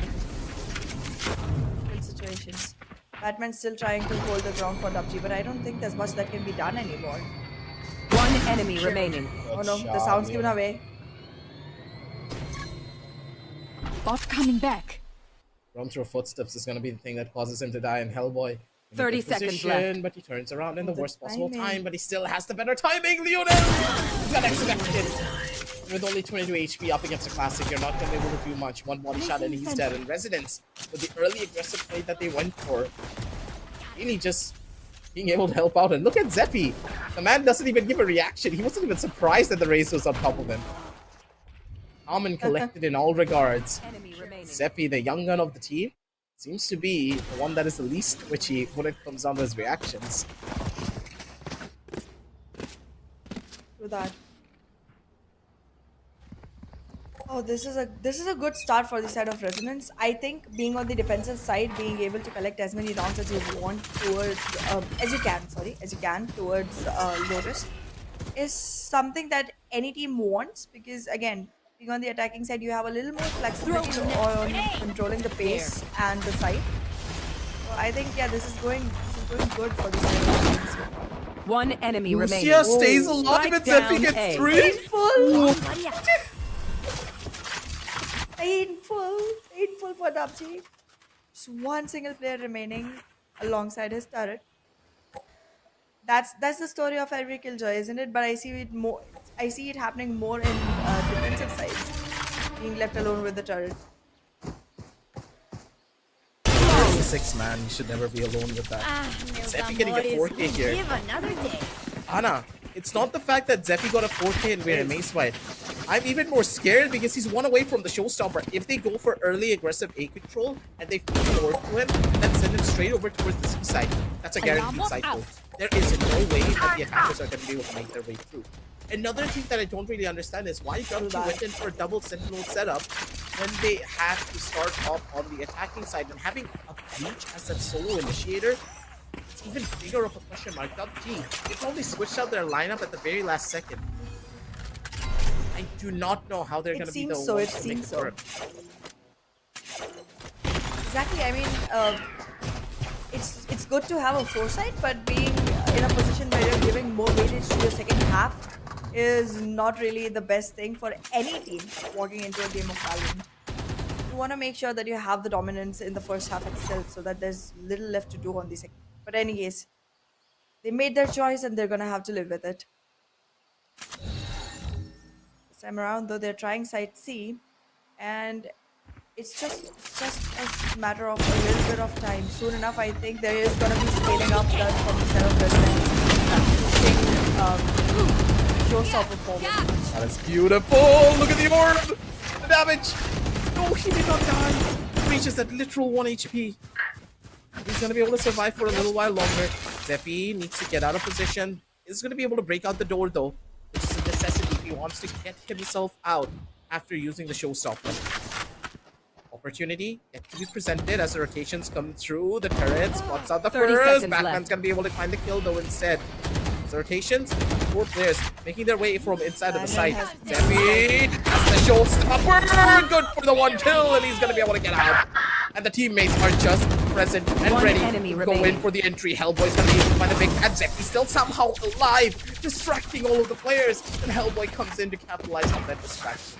You know, I evaluated their Residents, strategy. they're holding their defense strong. They sure are, and they're not giving a lot of room for them to actually go ahead and capitalize on it. A Early. very important timeout for this side of DUPG. I do think they need to rethink how they're gonna actually make good use of this deadlock pick that they've gone forward with, because I don't think that it's helping them in their current playstyle. It's tough. The attack side for Deadlock is probably one of the weakest ones. And if you want to utilize the Deadlock on the attack side, you need to constantly just feed her orbs. She needs to be the one who gets her ultimate on Do Light that. first. One good ult, based upon the information, if you had a Fade in your team, not a Breach, then it is useful. I don't know what the composition synergy is going to look like. On the defense, yeah, I can see it, but on the attack, it will be a lot more lackluster. You need a couple of deadlock lineups as well to go in for proper setups. The wall from the deadlock is strong, but you also need to have a general idea of how it's going to be playing out. A-Star, there's a lot of shoes that you need to fill here. Size, That. be a little And again, bit too big. exactly. And I mean, the way this game is going on, if there is not instant adjustment from the side of DUPG to actually make sure that they're going to be able to get some value with the deadlock in the attacking half, if the scoreline goes anywhere near 8 for the side of Resonance in the first half, there is no stopping them. It might just become a 2-0. That's going to be very hard for DUPG to make that comeback after 8-4. So they need to be very careful on how they move forward with this. Caution is going to be the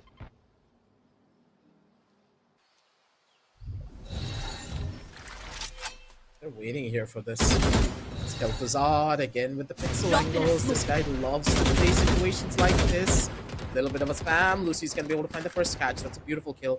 And that's almost guaranteed in every round. Batman has been playing towards mid quite often, but Lucia, I don't like this. I love you. One enemy remaining. Him still Spike being able to down. capitalize. Dylan's gonna be in the back to make sure his teammate does not die in vain. Are you 4-0, kidding me? ladies and gentlemen. This is just a gameplay coming in from the members of Resonance. Look at this guy. The Are spray you actually kidding me? connects. The way Wait. this moved. No. Enemy remaining. Ahra, do you know the saddest thing? Yeah. Take a guess. He was shooting at the. Deadlock. Deadlock. And the other two players died on the Yeah, right. she did take damage. Yeah. I know, right? I know. It was so sad. Yeah. We're laughing now, but that's not the case for DUPG. They really have to pick this up.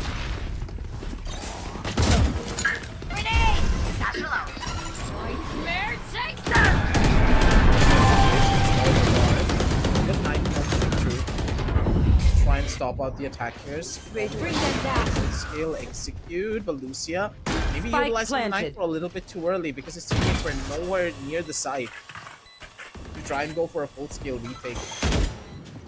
Royal utility now being interesting for them to try to go for this fight. That be his own little bit of a corner, needs to worry about the fights that are going to be coming important. It is a 5v5 retake, but for the defenders, they don't have enough utility to break the lead just yet. Star is still One in the enemy corner. remaining. Hellboy's going to be good for the first, and those are all the kills. Just pile up the first before. Then he's going to be the one to possibly find one more, but Disease asks on the readjustment and his movement. Both him out. 4-1 as Sub-G, they find the answer. But do you believe it's because of a complete misplay from Lucia? He needed to use that Nightfall when his team was ready to go in for the re-execute. But instead, he popped it as soon as they were trying to get in towards the site, and there was no aggression to try and stop them from taking it. through that. I do believe that Lucia somewhere was also concerned with the fact that once the site control was already taken by DUPG, they could actually seal off one entry point completely using Deadlock's abilities, and that could just put them in a position where it's harder to get in than take the fights. However, it was still not a justified use of the ultimate. That's a very powerful ultimate, gives you way too much information to work with, and committing it at a position where that information just becomes useless for you is not the best way to go forward. However, it's still a very good position for Resonance. They can still try and gather their pieces for this fight. Let's see how it's going to turn out. It's out very, very proactive in this approach.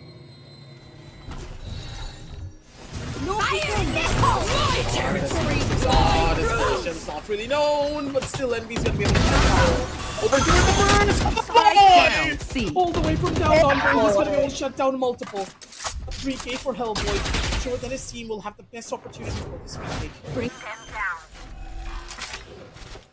It's a 2v3. There's definitely ultimates available for the side of DUPG, and they are going to be able to use it if they need. Placing But alarm I don't bot. think they're going to want to commit Placing anything swarm just grenade. yet because it's Cover going out. pretty decent for them. Let's see. Still waiting. And committing that kill alone does have been the best plan for them. It's gonna be hard. You can already tell a little bit of value being given. Last player No, standing. one for the sidelines, Batman missing shot. Last Put it on the player last standing. player. Goes in for the knife. The Shorty doesn't give the value, but Lucia does instead. 5-1 as Team Resonance going for a full-scale retake here. Beautifully done. Push a button. I was Day expecting to day. the lockdown to come out a lot more earlier. If the lockdown did come down, that would force the hand of the defenders a lot more earlier and not allow them to go in for this proper execute. Good God, Hellboy. Exactly, but here's the thing that I agree with you on the point about lockdown, but here's the thing that I feel is happening for the side of DUPG. They did not expect the result on the last map, the way it went, and the kind of resistance that's coming in from the side of Resonance. And somewhere they're being slightly more cautious with actually committing to their ultimates, being slightly more, economical about it, and in that missing out the windows of opportunity where they can actually capitalize it. That's what I feel. What do you think? My ult's ready. Yeah, I do agree with you on that. Being cautious is one thing, but not utilizing at all on rounds that you need to win is another. Think about it, Anna. This round was very crucial for them economically. Now they don't really have a strong enough buy moving forward into the following round. Yeah, they can buy here, but what's going to happen in forward one? It's the small details like this that will hold them back. They do have a Killjoy lockdown now, though. There. Go in for a proper execute, but even then, where do they want to use it? I don't see a clear game plan in their positioning. As you can tell, they're still trying to feel out the map's borders, and they've already lost out on 5 rounds. To that, plus they do not have a lot of information or area control so far. They haven't even entered, and I'm scared for everyone because Jeffy is ready. He misses though, but there's a lot of damage on Envy right now. Surviving on just 5 HP. They're all pushed out. Wrong grenade. Envy already fortified by Hellboy. Out of charges. 30 seconds left. Barrier deployed. You should run. Now that's gonna keep Hellboy away for a while. Everyone is gonna have to enter from the defending spawn side. Spikes down. Placing swarm grenade. Let me make this now. Area's Envy, they're going in for the push, and I love to see this. No charges. Melzazod, he's not gonna be ready for this as soon as he grenades. He's not gonna be looking that good for them. Envy, low on HP, has only 5. Melzazod's gonna use it to his opportunity. Gets the movement speed coming in. Vulnerability. Now they're gonna be able to rush their way forward. One enemy remaining. Spotted side, and that's a full 5-man retake. Disease still very much alive here. Last He cannot player go in for the standing. spam. Gets the angle, but with the halfway defuse already done, they need to worry about it. But Lucia not opting to go in for the No 5+2. Go in for the defuse instead. 5-2 is Disease. He gets the clutch done. And his Sentinel Blood still working beautifully. Very well executed from the side of DUPG. I mean, this could have literally been a round that was going in the favor of Resonance. The way they were playing, it was very obvious that they're gonna take this win. But then they started losing numbers eventually and putting DUPG in a position where they could actually just go ahead and spam their way through. Beautifully executed from the side of Disease. Again, Another thing that could have been done is that both could have just placed a smoke on the bomb. I don't know why they tried to rush this. They had ample amounts of time. They could have just waited for the smoke to come behind Melzazod first. I think the bounds are really getting in their heads. The adrenaline is pumping a little bit too hard. yeah. Sun's down soon because these Seems bounds very are much getting like out it. of hand. Yeah, I like the position on Zephy. He's gonna be able to find one. He does. And good enough control as well.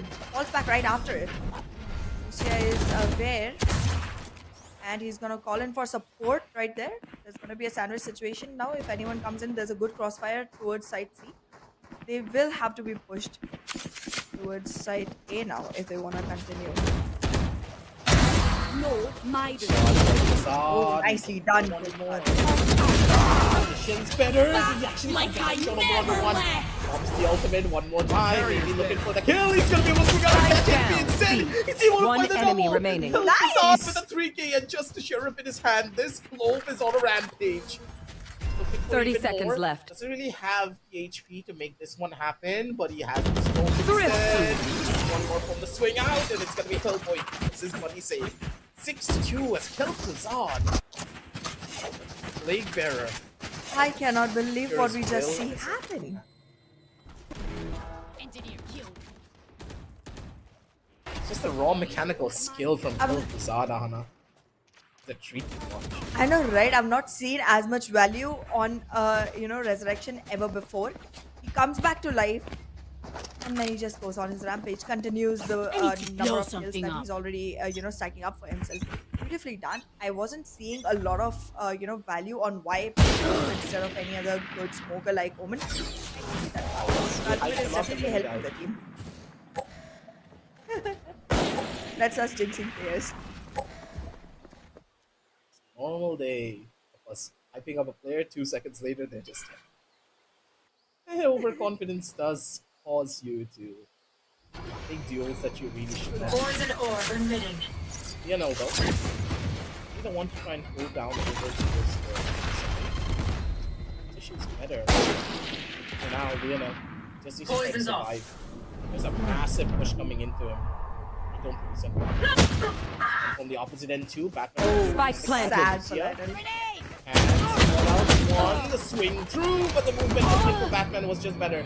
Zephy needs to worry about the multiple that are going to be trying to swing in towards him now. Woman, position already known. Player standing. Kill, but Zephy has too many targets. A beautiful round indeed coming in from either side. It's Hellboy. The one kill, but he needs to worry about the multiple others that are coming in towards him. From the left. Turn out.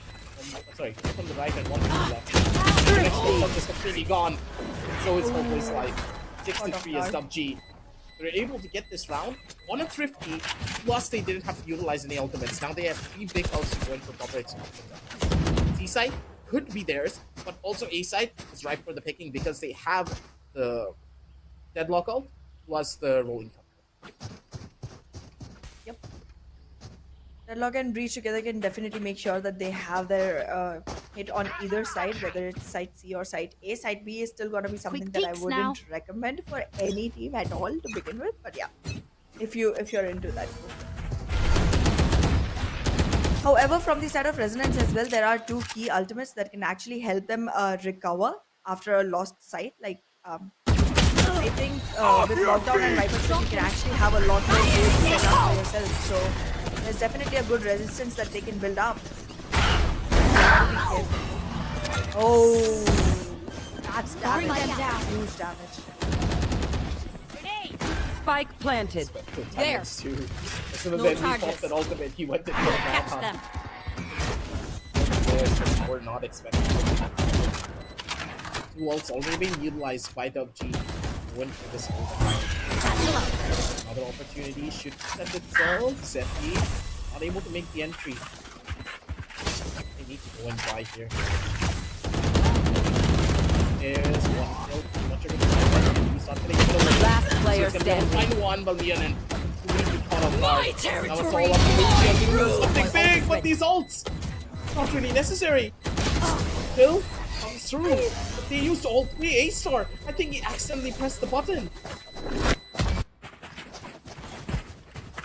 That is That bad. is This was a so very sad. expensive round. They won the round, but at what cost, Ana? My ult is ready. Oh goodness. This is a lot of payment that you've made for winning one single round. This is just sad. But well, in any case, the scoreline is coming closer together, and I think that's what we wanted. That's what we like to see. I'd already said if Resonance reaches the point of 8 rounds or more, they're gonna be super dangerous. And now is the time for them to actually change that. A single round for them in this half, it's impossible for Resonance to reach the point of 8. So let's see if Dr. is gonna be able to create that. I think that's way too much utility being dumped in the beginning itself. That too for a site you're not gonna commit to. They could beat it out, but these baits have not been Blocking best movement. Listening. Zephy though. Where? Take them! And that's a big investment again. Nightmare being utilized so early before his team is even ready to go in for an execution.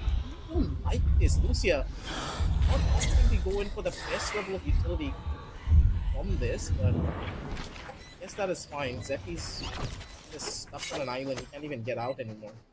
It's Hellboy. Needs to be the one. No surprises. A little bit of a catch, but with Batman having the angle, it's not going to be able to punch. Hellboy goes for 1 kill with the but that's pretty much all that he's going to be able to find. Still, 4 players very much alive. Towards the corner, Hellboy. Last player They will standing. sing! It's gorgeous, but disease. Be better with the Vandal. The spray connects.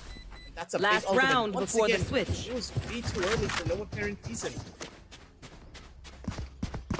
To that, and I believe we might be looking towards a complete equalizer in the first half. There's important ultimates already on the side of PUBG. However, there's gonna be a showstopper being prepared for the side of Resonance as well soon enough. That's gonna be again one that can be hurtful. I don't know. It seems like DUPG might just be able to equalize the scoreline. They seem to have regained the lost confidence.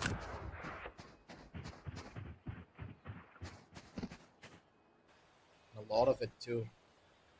For PUBG, getting on rounds like this is not the only thing. To do so much more. Angle and the flashes are just So beautiful. They proactive were for no expecting reason. this. Lucia, he needed to use one more power to maybe make a change and a difference here. You should run. Kel'Thuzad swinging back in towards the angle was the biggest danger. Recalling my bot. Died in the process because he wanted to find one more frag to equalize things for his team, but that is not how it's gonna work. Bot coming back. Full reposition coming in from Yeah. both controller and the sentinel here. Resonance. And going down. No real ultimates in hand, and then shadows for the attackers. It's the last round, so Hellboy. I It's a think game they're plan. gonna How do you commit their want to use lockdown this as long? well. Yeah, they No will. escape. What are you gonna do with it? One enemy remaining. Unfortunately, he's gonna be able to find both. Never mind. Ace star. Beautiful angle clear. Switching sides. You're all more goodness. important than words in a brief. The way A-Star just Look out marched for each towards other. their position the moment the ultimate was committed, he was pretty aware that this is a position where they have Sound only two sensor players up. remaining and they are going to be backing each other up. They're going to be present with each Over other. there. He did not even wait for his own support to arrive. He was just like, I got this. Went in, got both of them. I was done with the game. 6-6 scoreline that we move into the second half with. Who do you think has a better chance now? It's a clean slate round, so I'm gonna allow both squads to try and set themselves. Shake them up. Pretty much 12 rounds separate which team is gonna be able to win and which team will be the ones to lose. The members of DUPG, this map is very important because their tournament life is on the line. For Resonance, it's to take this map away from them. Push through as Zephy. Cleared up pretty much all the angles, and now it's another reset. They're waiting for DUPG to make some noise to give them information to where they're going to be holding. There's no real answer yet. I think DUPG is trying to set a fake on side B. But this is gonna take that away.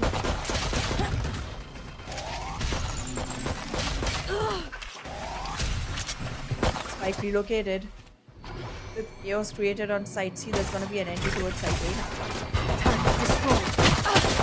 No! Batman! Batman risked so much! Toxin screen down. Yow. He was the only one Dark who could Knight have is no stopped longer this from rising. happening.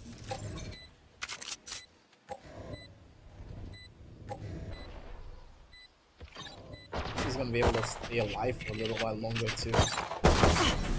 Disease has the paranoia, but that paranoia is not Last player standing. beautiful use of utility coming in from Leon, and the Viper spit. Perfectly, and the shot still connected Leon, and once again, just like he did the previous first round, he's going to be able to capitalize on his positioning. His aim, giving him that edge to the fires. The spit was just Resonance so won the perfect. last round at such a... I know, right? And Resonance won the last round at such a slim chance. Like, if you add up the HP of both the surviving players, it still does not go to a double digit. It was 6 HP on one and 3 on the other. They had some blessings with them to actually be able to, you know, That's how you survive that. survive. They did. And I think That this was calls just for yet assets. another round for the side of Resonance with the economic advantage. Not just yet, you never really know what to expect, especially with utility being tossed out like this. See again, already know that was the Screen down. destroyed. survive for a little while longer. A Star's gonna be able to shut down another. Backhand Spike and a down good A. shot. He's gonna need to try to go in for the shutdown. Kelpsad needs this quick to set himself. So it comes through. That's the kill.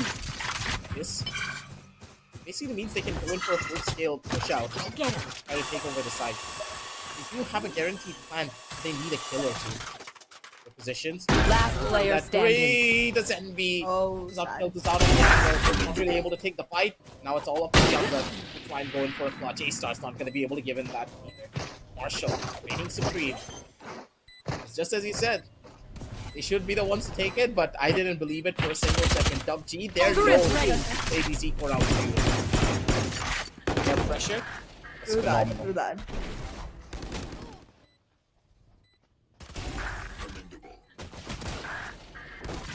This just unfolded completely opposite of what anyone would expect considering the advantage in weapons, but that's how it is. That's how this tournament has been. You cannot lean on to anything that you have your mind made up about. Like, anything can change at any time. There. I saw A-Star and I saw Ready. I was about to say the Hunter's Fury is ready, and then I realized A-Star is not playing Sova anymore, which is slightly disappointing for me. I love him on a Sova.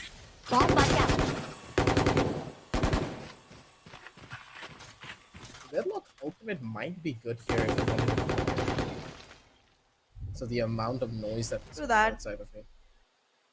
He's not risking it just yet. He wants to hold on to it. This is around. Oh, that, yep, that's a guaranteed grab over onto one of the players. If they want to try and save him, they need to come out for it. PUBG, guaranteed 2 kills, and now it's a full scale reset. They don't need to push any more resonance. They're the ones who get onto the side of the spike. Cover going out. Spike down B. Yet again, DUPG on their marks. 2v5 scenario. He's done. Flawless. Flawless. Ah, for the side now of that DUPG. was a work of art. Oops, right. A beautiful flawless as well. Just look at how they played this. Confidence galore, the NV. This is the NV that we were missing on the map of the center. Yep. And he is confident, and when he is finding frags, PUBG can't do any wrong. A-Star as well on this deadlock is really proving that the defensive side is where he will really start. Setups are good, and his aim really taking hold of this entire game. This defense. Fire in the hole! Okay, and we does get ready from his ultimate, and there's also Placing support swarm from the side grenade. of A-Star. Putting Swarm DUPG grenade in a out. much advantageous down. position for this round. They were able to deny the flawless, but I think that's all that can be expected from them now. There isn't much that will happen from the side of Resonance. Poor thing, they believe everyone is already rotated. I mean, they're starting to. The timing is correct for the side of the Resonance. We need to find this omen as quickly as possible. There is a little bit of utility over towards the opposite side though, so Disease, they're able to catch the timing when he is not peeking. That would be perfect on the killer. They're able to see it. They have a free sight Grenade entry. out. To get a possible touch here, this is gonna 30 be hard. seconds left. Do that. Spike Still planted. good here as NB. Let's make this push out to the smoke. The flash has been dodged. Last player And then standing. Find the kill, but he wins the shot. Poor old Hellboy does not have enough HP to try and get this one done. 7-9 is DUPG. They're looking to close out this game and take us to a map number 3. Their early aggression towards the seaside was phenomenal. Do that. Do that. The way DUPG has executed this one, the timing that was caught from the players of DUPG. I could have sworn that Disease would be kicking himself after knowing that this is what happened. But I guess in the end, when it turns out all well, there's nothing to complain about. You're not seeing as much of hybrid though. Turn out. There's only 4 frags in total so far. It's been 16 rounds into the game. There. Makes sense. He's more towards side B and nobody's going there to begin with. There. Gotta love how this Odin's working out for him too. Sorry. Side of mid lane. Spike Beautiful down. game. Catch out all of the players. Zephy's gonna be able to come in through the backboard and finally get the 3. It's again now over to a 2 versus 3 situation. It's really the most favorable of spots. It's hybrid. In the back. He has utility ready for his team as soon as they want to jump in towards the site. Stunning coming in the next 15 seconds. As it's the waiting game, Spike coming out to go through, flashing hand, planted. on the shoulder. One enemy remaining. He's gonna be able to get the kill. It's all up to Zephy again. So what a possible miracle! The hybrid just jumps across. Immediately finds him. 7 to 10. Sub G. Not your days. Too little too late for miracles now, I think. With the difference of man count that is being created from the side of DUPG every round and again, I don't think there's a lot that can be done from the side of Resonance anymore. They do have a useful ultimate coming online for them, like being on the attacking side, being able to harness your Viper Spit the right way. You can actually get yourself a lot of advantage, but I don't think they have the confidence to do that anymore.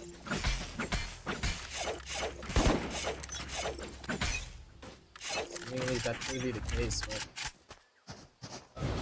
so bizarre. He needs to really start showcasing what he's capable of on this goal. It's been very quiet here on the attack side. Really going in for as many aggressive as he can going forward. I understand why. Not been able to do much, but that fear that is instilled in him would be the biggest downfall for him. Calm before the storm for both the rosters here. They are looking to Found beat them. out of Killed my couple bot. rotations over towards the seaside. A good Placing Killjoy swarm grenade. alarm bot early on to try and stop them from going in for this aggression. There. Until they invested, and a good kill coming in from Hellboy. That's the operator completely taken out. The B side could be theirs if they want to go for the X coach. It will be dangerous. With hybrid holding down the line with the breach. One false move, they're gonna get blasted over. They have committed the Viper Spit, they are going to be working with it. But it's still going to be super essential for them to make sure that they have all their ground covered.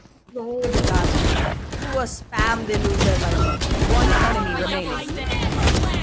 After that, All directives satisfied. still made it turn around. There. Two ultimates for one single round. It's just absolute chaos whenever I look at the members of the Residents.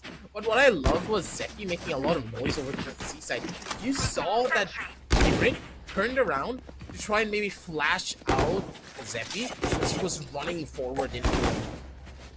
That was gorgeous, I would say. Zeppi baited out the last bit of utility that could have caused some problems. Yes, it is unfortunate that the Viper did die, but considering the setup that they had, one playing inside, one playing close left towards the link towards C, basically guaranteed rounds.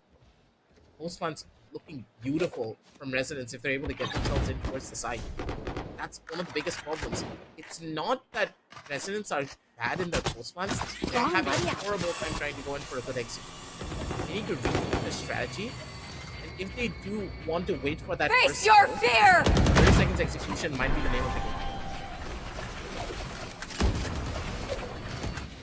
Let's see if that works out. Well, the side of DUPG is just being super aggressive as you would Placing expect them bomb to be. grenade. Goes in, gets the early frag already, keeping a Viper out You of the should picture. run. Now there's a commitment of the long run to try and buy more time. This plan. The fearlessness of disease One enemy remaining. walks and crushes the Zod. rock. Absolutely beautiful. Killed the Zod. Played the angle so gorgeously. He dodged out the breach ultimate, then immediately came in for the refrag for Disease. This is the aggressive flow that I remember from the map of Ascent in their previous matchup. This is what I want to see coming out from the guys. Take fights, take duels. You have the aim to do so. Embrace your playstyle. When he's on the Omen, he loves to do stuff like this. He has the paranoia, he has the teleports, he wants to play those mind games. But he has been playing a little bit too safe here for situations where Resonance just didn't have the firepower to make these side entries work out. Now that Tilt is not stepping up to the table, it's a completely different team. DUPG, possibility of a pause could be good here for them, but this double take is gorgeous. A-Star looking for the fight, Envy with the swing. They're gonna be able to take down multiple, but Kel'Thuzad's not gonna let this one happen.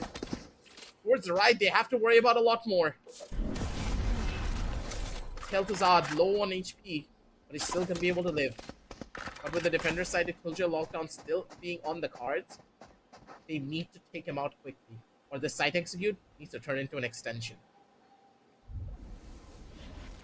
Oh, the timing! Oh, good be done. They're both walking in! Hybrid still finds a Spike kill. down B. Last player standing. Not again. Not again. Now it's a 1v2. Doesn't look good. This is gonna be a crossfire sandwich situation. Spike planted.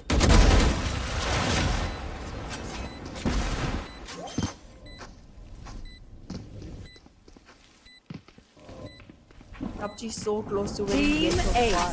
With the way Resonance is resisting those rounds being stacked up for the side. Player standing. Spike planted.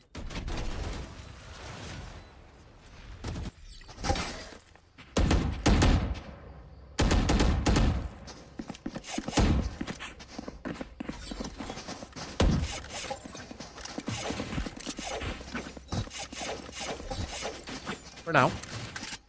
In this, Yeah, sorry about that. It seems as though my microphone was muted and I did not notice.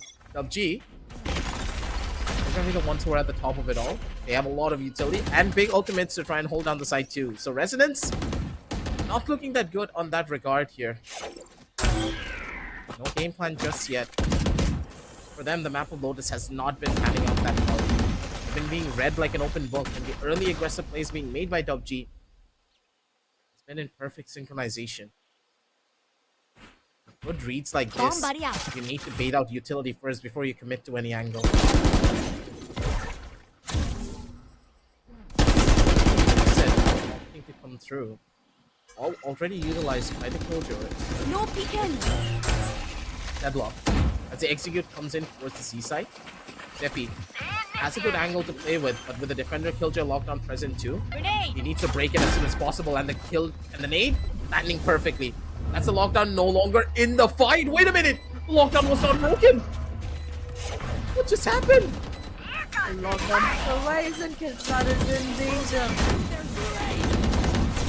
Reeling them in. Look at the diffusion. Oh, that is sad. This round- That is so sad. Match point. This round was not what Resonance expected it to be, and now they are at the point of almost losing it all. Turn out. All the advantage that they created in the first map nullified if DUPG is able to secure this. And well, mind you, it was 13-9 scoreline in the last map as well. Here.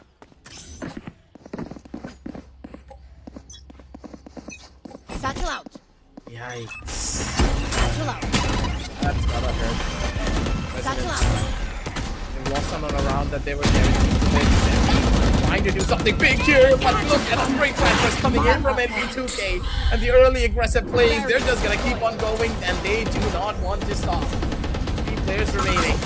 Lucia, his position is already revealed on the opposite side of this wall, but with so many players already gone, how do you try to even come on back from this? One enemy Kel'Thuzad remaining. going back in towards the Spike grave. down A. A-Star being able to find the last. It's all up to Hellboy with only 31 HP to try and go in for a clutch up, because only is the DUPG who still have utility under their belt. Placing Good luck, swarm my boy. grenade. think that's You're gonna possible. need Swarm it. grenade out.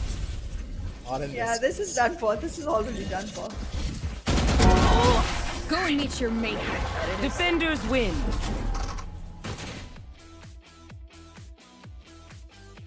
This was a tough game indeed for the members of Resonance here. They were just being read like an open book. Doesn't matter where they went. DUPG just knew how to go in for their own execute. You can tell even in the last round, they pushed so far in that poor old Zephy just couldn't get any form of backup. It's not that Zephy was going in a little bit too early. All of these other players were being isolated because of the utility being thrown. Yeah, I do understand that maybe you could have held back Zephy a little while, try to stop him from going into these type of positions, but even then, it would have been hard. Zephy's always that first line of contact that the team needs to go in for openings, but Zephy was just not given the resources to do something like this. And I do believe that this is a problem with a single initiator. Lucia not being as close as you would have expected. They need Lucia to invest a lot more utility into positions where Zephy can really find kills. They're saving that utility for executes, and I understand that, but if you don't have the proper map control, or if you're not able to sell your fakes properly, what's the use of having these types of utility for an execution when you're losing out on your players this early? They needed to trade utility, and you could tell that the members of Resonance just got overwhelmed by what was thrown in towards them. True that. Completely agree with you on that. And I feel somewhere, specifically when DUPG went into the defensive side, you could actually see the, deadlock pick actually shine out and go ahead and make sure that there was exactly no point of entry for the team into one particular side every single round. And that just made it very, very difficult for the attacking team to even have as many options as they would like to go ahead and penetrate. So, like, Resonance was stuck in multiple positions, and it just seems like DUPG was able to completely feed off of that. True. DUPG just had a field day at the very end there. The team being in perfect synchronization with one another, the utility usage was perfect. Envy was... I don't even know what to say about Envy. That guy was hitting clip after clip. Every single one of his spray transfers were dead set perfect, and he didn't miss a single one of them. Headshots were raining supreme from him as well. And A-Star really stepping up to the table when his team needed him the most. Disease, though, on the opposite side too, he was performing even better than I expected at the very end there. And it's the small details like this that gave them such a good opportunity. And I'm really hoping they're going to be able to carry that momentum forward into Sunset, which arguably will be the real test for DUPG, whether they have this close proximity fight playstyle down to them. Lotus, you could tell, is not really as scrimmed out for the members of Team Resonance, and they were very generic in a lot of their playstyles. But Sunset, now that it plays a little bit more like Ascent, a little bit more like Vine, they should have an easier time moving forward. Exactly. It does seem like because of the way the playstyle of Sunset and Ascent, folds out, it feels like a lot more advantage is going to be towards the side of Resonance for this one. But I think the amount of confidence that DUPG has been able to secure for themselves in this particular map will be carrying forward into the next one as well. And they might just be able to play their natural game, because in Ascent, it's not like Resonance and DUPG had a very big skill difference. They were both doing good, but I felt like DUPG was not able to play in their natural element. They were just being held back a lot, maybe because of their own mental fortitude or whatever. But I think now that they are on the roll and now that their confidence is back, if they are able to constrain it enough to not overextend, they might still be in a position to actually make a reverse comeback for Sunset for themselves. So I'm not going to be calling out any of the names for Sunset so far, because both the teams seem to be very, very on point with their games. And both the teams are now on a tightrope, right? Because it's either they're going to be able to take this win, or they're going to be the ones to send back home with only 40k in their account. They don't want the third place prize. They want an opportunity to get to that first position. PUBG are even more hungry, I do believe, than the members of Team Resonance, because they were not even given a proper opportunity to fight fair and square with Arevata. So they have that one goal in mind, to take this duel to the grand finals. And you can tell that Envy, he was riding the high for all of it. The scoreboard is now going to be in front of your screen, ladies and gentlemen, to see exactly how the storyline has been from the start to the very finish for this map of Lotus. Anna, walk us right through it. Oh goodness, this one has been quite a run for the side of DUPG. A-Star being the one with 20 frags for himself. and NV18, both the duelists doing exactly what they are supposed to. I think A-Star was playing Deadlock instead. That's gonna be fixed soon enough. Team Resonance. Well, the way they've played has been good, but I feel like you would expect a lot more from Viper as well as Fade on a map like this, which is heavily True. dependent on area control and information that you're supposed to gather all around. Seeing the fact that those two are not the ones with more number of frags and more number of assists, I feel like that somewhere held Team Resonance back. Also, I think there's quite a lot that came in from the game from the side of DUPG Esports, but Clove just did not work out very well. I don't think it's a factor of From the Kel'Thuzad. Clove at all.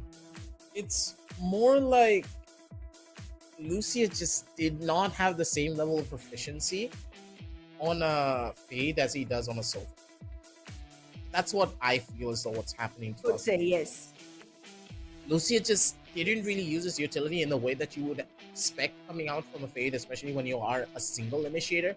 He was playing the game more as a double initiator instead. As a single initiator, you need to invest your utility. There will be certain situations where you will not have your utility left to go in for a proper side execute. That's when you lean on your two controllers to maybe go in for a possible setup, and that is when you use the utility from the from your own arsenal as a Fade, that you need to guarantee it. You don't use it for fakes at that. The overall game plan that the members of Team Resonance were doing was for a completely different composition compared to what they had. That's a lack of utility really starting to show. Kel'Thuzad did play well, and as we jump on down over towards the MVP, I'm not gonna say that the A-Star. members of Team Resonance they played it bad, but it's okay. Mm-hmm. Yeah,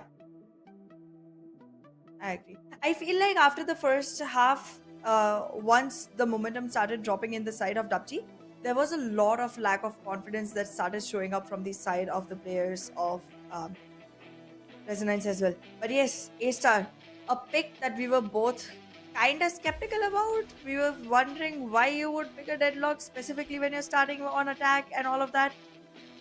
But they literally made it work so well. Yeah, this was a surprise pickup that really took us all by surprise, but in a good way. I would say Deadlock kind of put all the members of Team Resonance through the loop as well, as they were not really expecting it to work out this well. A lot of the traps being placed as well, still being active after the Deadlock did die out, really gave them a good opportunity for them to hold on to this. The MVP of the match being A-Star is not really that big of a surprise. The guy hit his shots, he was able to hold down the line.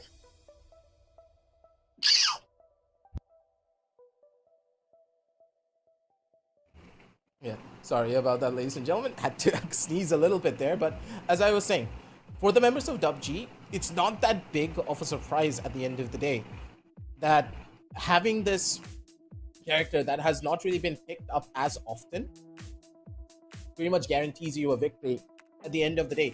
Because your opponents, if they have not really scrimmed against a character like this, they're not going to know the ins and outs of where the setups are going to be, what to expect out of stuff like this. But for now, we're going to be heading on down over into a very short little break, ladies and gentlemen, as game number 3 will get prepped up and ready. Make sure to check the links down below in the description for all of the sales, and we'll be back with the reel shortly with the decider finals to see exactly who's going to be able to make it forward. Don't go anywhere.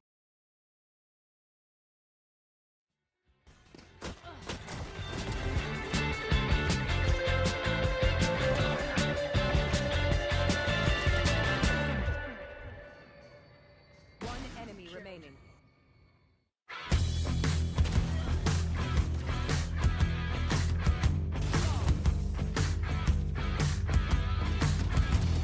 One enemy remaining.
the sounds. Moonshine through the clouds. Saddle up, 'cause there's no stopping me now.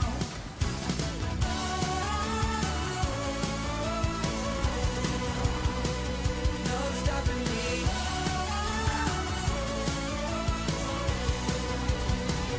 No stopping me. Turning over the stone, fighting high and behold. No stopping me. Stepping into the now, never worried about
All right, ladies and gentlemen, welcome back to AMD Presents Flipkart Back to College.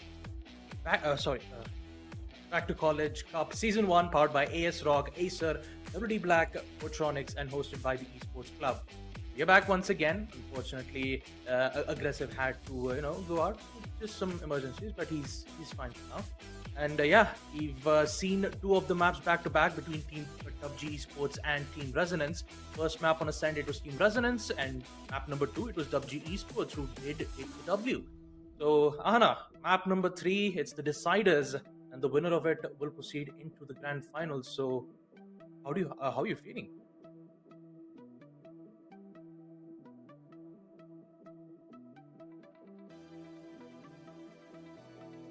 Hello. Well, thank you so much for the warm welcome, Baba Gusta. This is definitely one of the most interesting matches that we're going to be seeing because both the teams are on a do or die situation. Both of them want to make sure that they get themselves into the grand finals. And again, they have come down to the last map. And this is Sunset. It's very similar to the way the Ascent match went. But again, you cannot completely, rely on the fact that it's going to be a resonance map after all. Because again, DUPG has gained the confidence in the second map and they are running with it. Yeah, I mean, this right now, taking at the look of the final third map, it's going to be an interesting one though because it's the final one. The winner of this match will go in towards the upper bracket matchup, which is going to be the grand finals of best of 5. So yeah, taking a look at the final map, I would say that the sun is set towards the horizon. I'm pretty sure that the winner will try to get their spot in the grand finals, going up against the team in the upper brackets. Absolutely. Absolutely. This is pretty important for both of the teams because again, every single team from here on is going to be getting some chunk of the prize pool. But if you make it through, you have the ability to contest for the biggest chunk of it by participating in the grand finals, where Team Aravata is already waiting. And Baba, everything has been going completely opposite to what we thought. Like me and Aggressive, when we were on the desk together, first match we thought it was going to be a DUPG game completely because they're a well-oiled machine, work together very well. Did not happen. Resonance took it over. Second match, Resonance started with a blast. We thought Resonance has it all. DUPG had a pick of deadlock, which we did not see any point for, considering that they were starting attack first.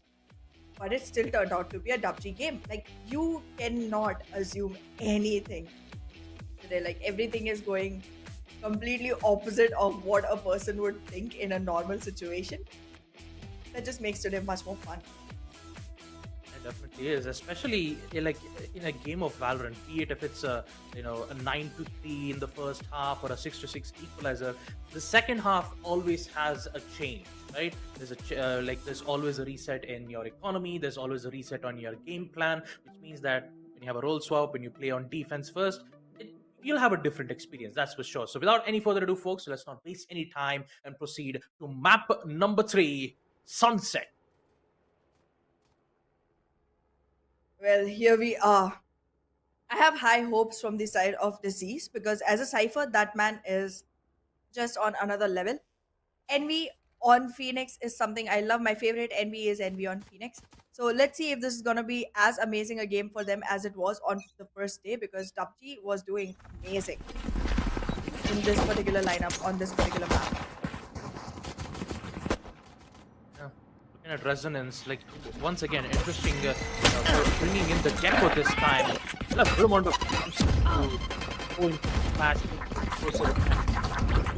One that is one place on the side of 2 being eliminated. Batman, my god, 2 kills. Lionel will go in for the trade, but Envy with the flash, looking really good. Tries to bring to a halt, and Disease will be there to eliminate the final one. Esports, a strong start and a powerful performance from Batman as he secured 2 kills.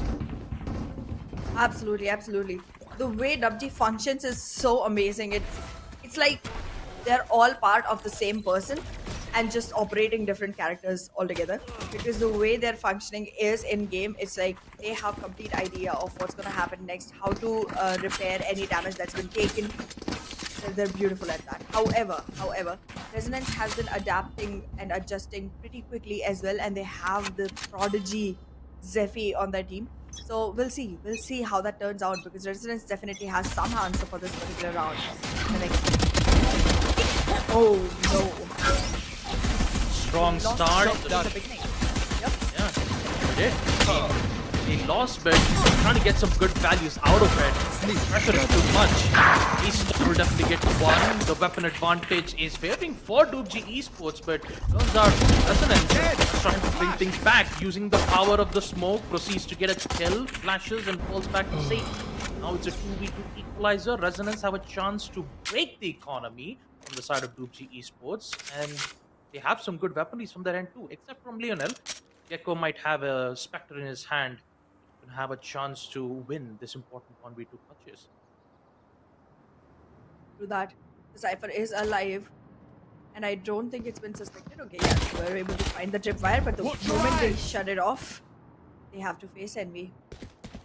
Now both the players have been isolated and it's gonna be an easier fight if the commitment is done from the side of DUPG Esports, but it seems like PUBG is Spike gonna just stay planted. on retake One for this enemy one. remaining.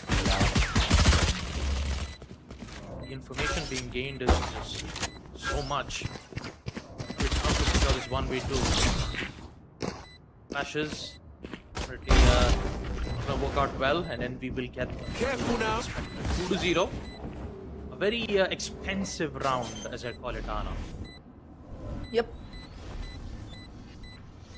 Having been the round where they should have been able to acquire enough weaponry for themselves to actually march forward and be in a bonus, this was a lot of damage that they took. However, I believe that they did not go for full commitment either. Not all of them bought weapons, but I still think they at least lost a couple.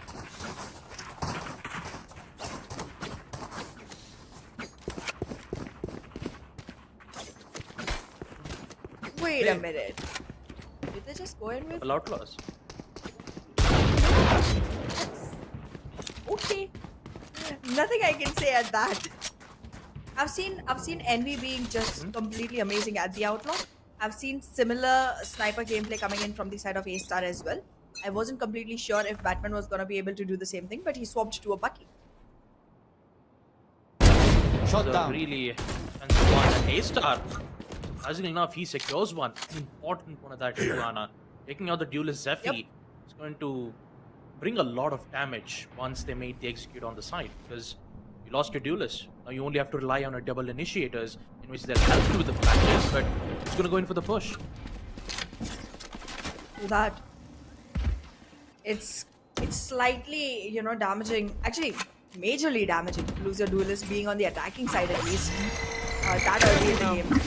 So he's gonna be able to blind out our Phoenix, but he loves that spot and has always been able to capitalize there. Just one particular Spike down, I haven't B. seen Envy go for as much as 3 Ks from here, so I don't know. He's doing good for now as well, and it's literally looking like a flawless coming out. The way One how enemy they're remaining. right now, utilizing the smokes, Okay, sorry, take it, utilizing the walls and the hot hands. He's just dodging players one by one. And let's not forget, if you take a look at the scoreboard right now, he's still, like, he's around like 7 kills and 0 deaths. Yeah, there you go, 7 kills from NB. The man is unstoppable. Already in the pistol rounds, he made major damage. The second round as well with the Spectre. Now with the running back, high likely chances where an aggressive attempt could be made towards the mid side to take out the Omen. That could be their main focus. That is true. That Rest- might very well be what we see.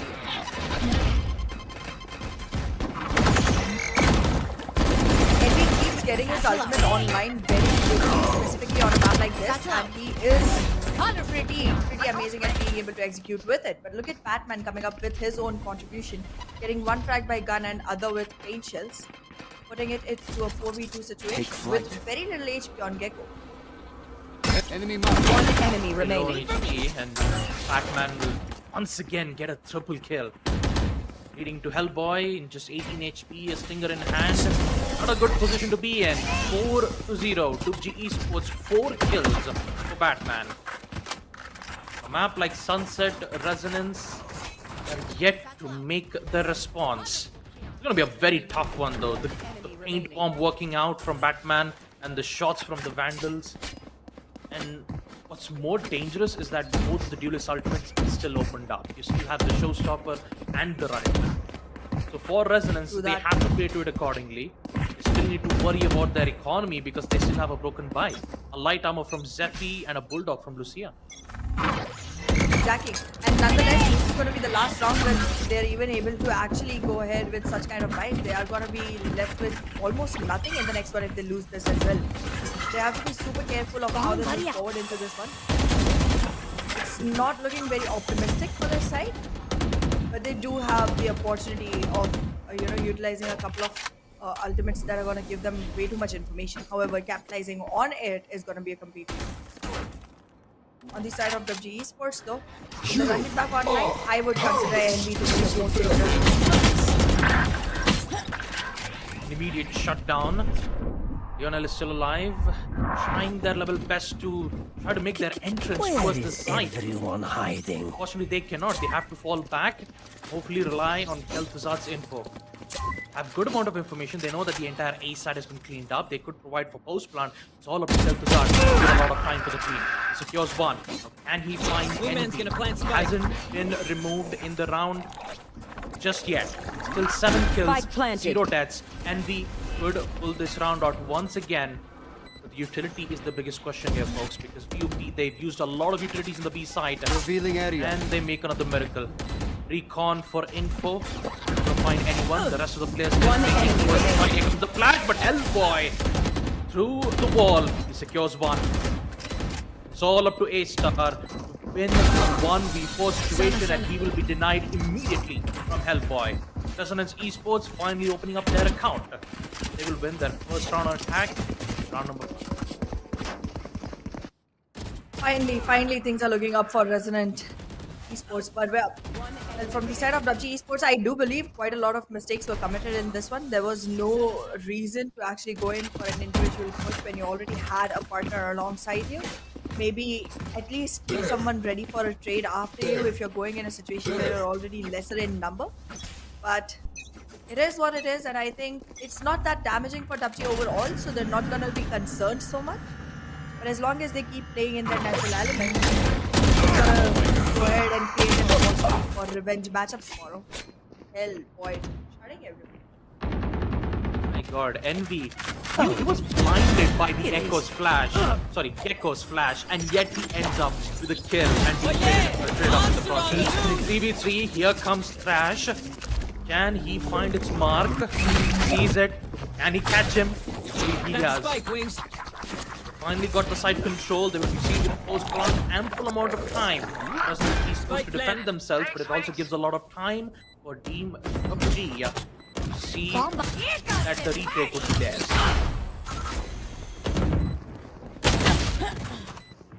Well, I don't think a lot of opportunity for that will be built up. Last Boy player does catch standing. the time. One enemy remains. Able to go for his fourth, and now with very little HP, looking for the ace. Does not get it. Does not get it. Very close. Shameful performance. Close, but it will be Hybrid who secures this clutch. Resonance had everything under control. Like, I have to give it to them. The Flash definitely did give a lot of time for them to capture the site and end up in a post plant. But it also gave them ample amount of time for DUPG to arrive in the position, corner them one by one, and remove them by the form of crossfire angles. And eventually they did secure it. 5-1, DUPG Esports are still in the lead, and this poses a problem for Resident Esports, Anna, mainly because of their economy.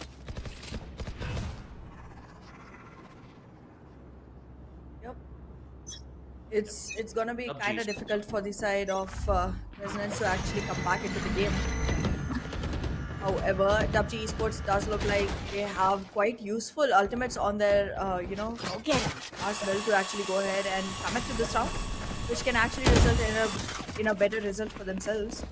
And again, this team does not shy away from using the ultimate the moment it is ready, because they're pretty confident with their gameplay and in being able to secure it again. So let's see if that's going to be the scene again. And yes, look at that. Oh, you ain't coming back. Capitalize value on it as well.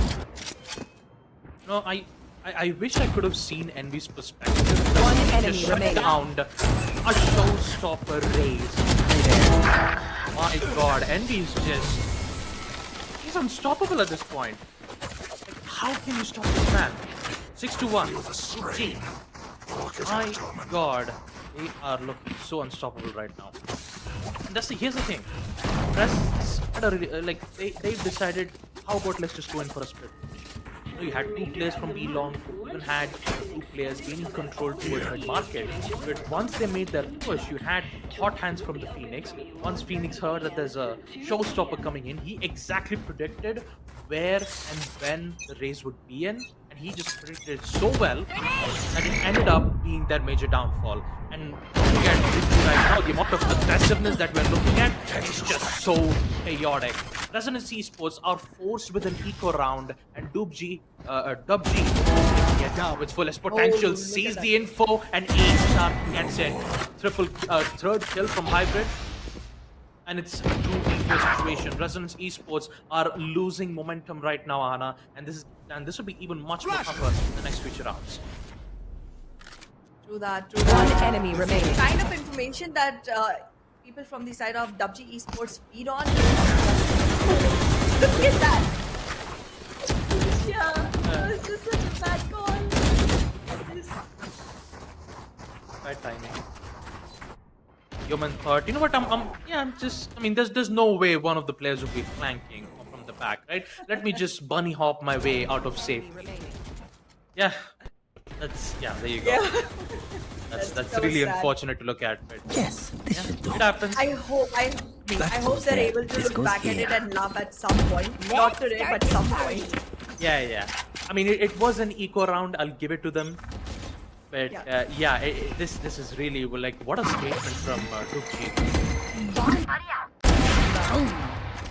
Look at that. Yet again, Batman just making sure that his team has the knight in the shining armor all the time.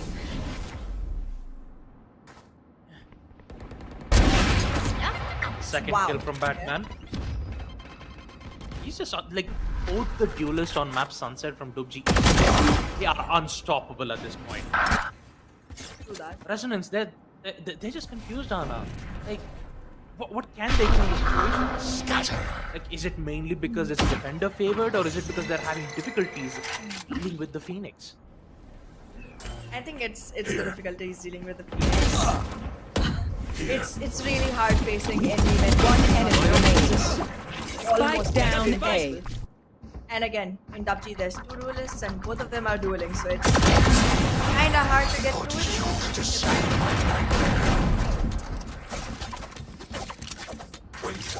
Unshaken by the use of Wingman in that point. Hybrid just goes in, faces the man, gets it done. Try to find the man, face the wingman. Nice. Yeah, in the Like end, your it's just. wordplay there. Yeah. Thank you. Either way, DUPG Esports, it's 8-1, Ana. At this point, if you take a look at the second half, it just ends up in a 10-1. DUPG Esports, again, apologies. This could cause chaotic. This would be chaotic. Right? Looking at the Batman right now, clutch in hand, denied immediately from the hands of Kel'Thuzad. Good awareness, information given from the neural theft.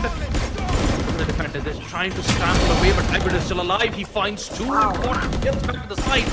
Going into the plant gets denied from One Wingman. enemy remaining. Has been dropped out, and the man count is still at large.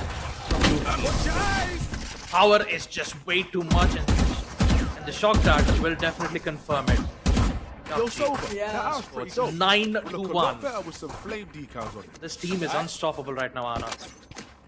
So that DUPG is angry. Baba Booster. DUPG is very angry because yesterday they had an opportunity of winning and getting into the grand finals directly from the upper brackets itself, but they lost it. They had to forfeit because of one player not being able to join back in. And now they are just redeeming themselves for it, and that too with full force. 9-1, that's quite an outstanding scoreline. And after this, I don't think I would blame Resonance if they lose all their confidence.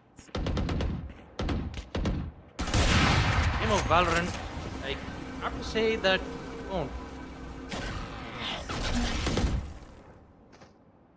No, they have.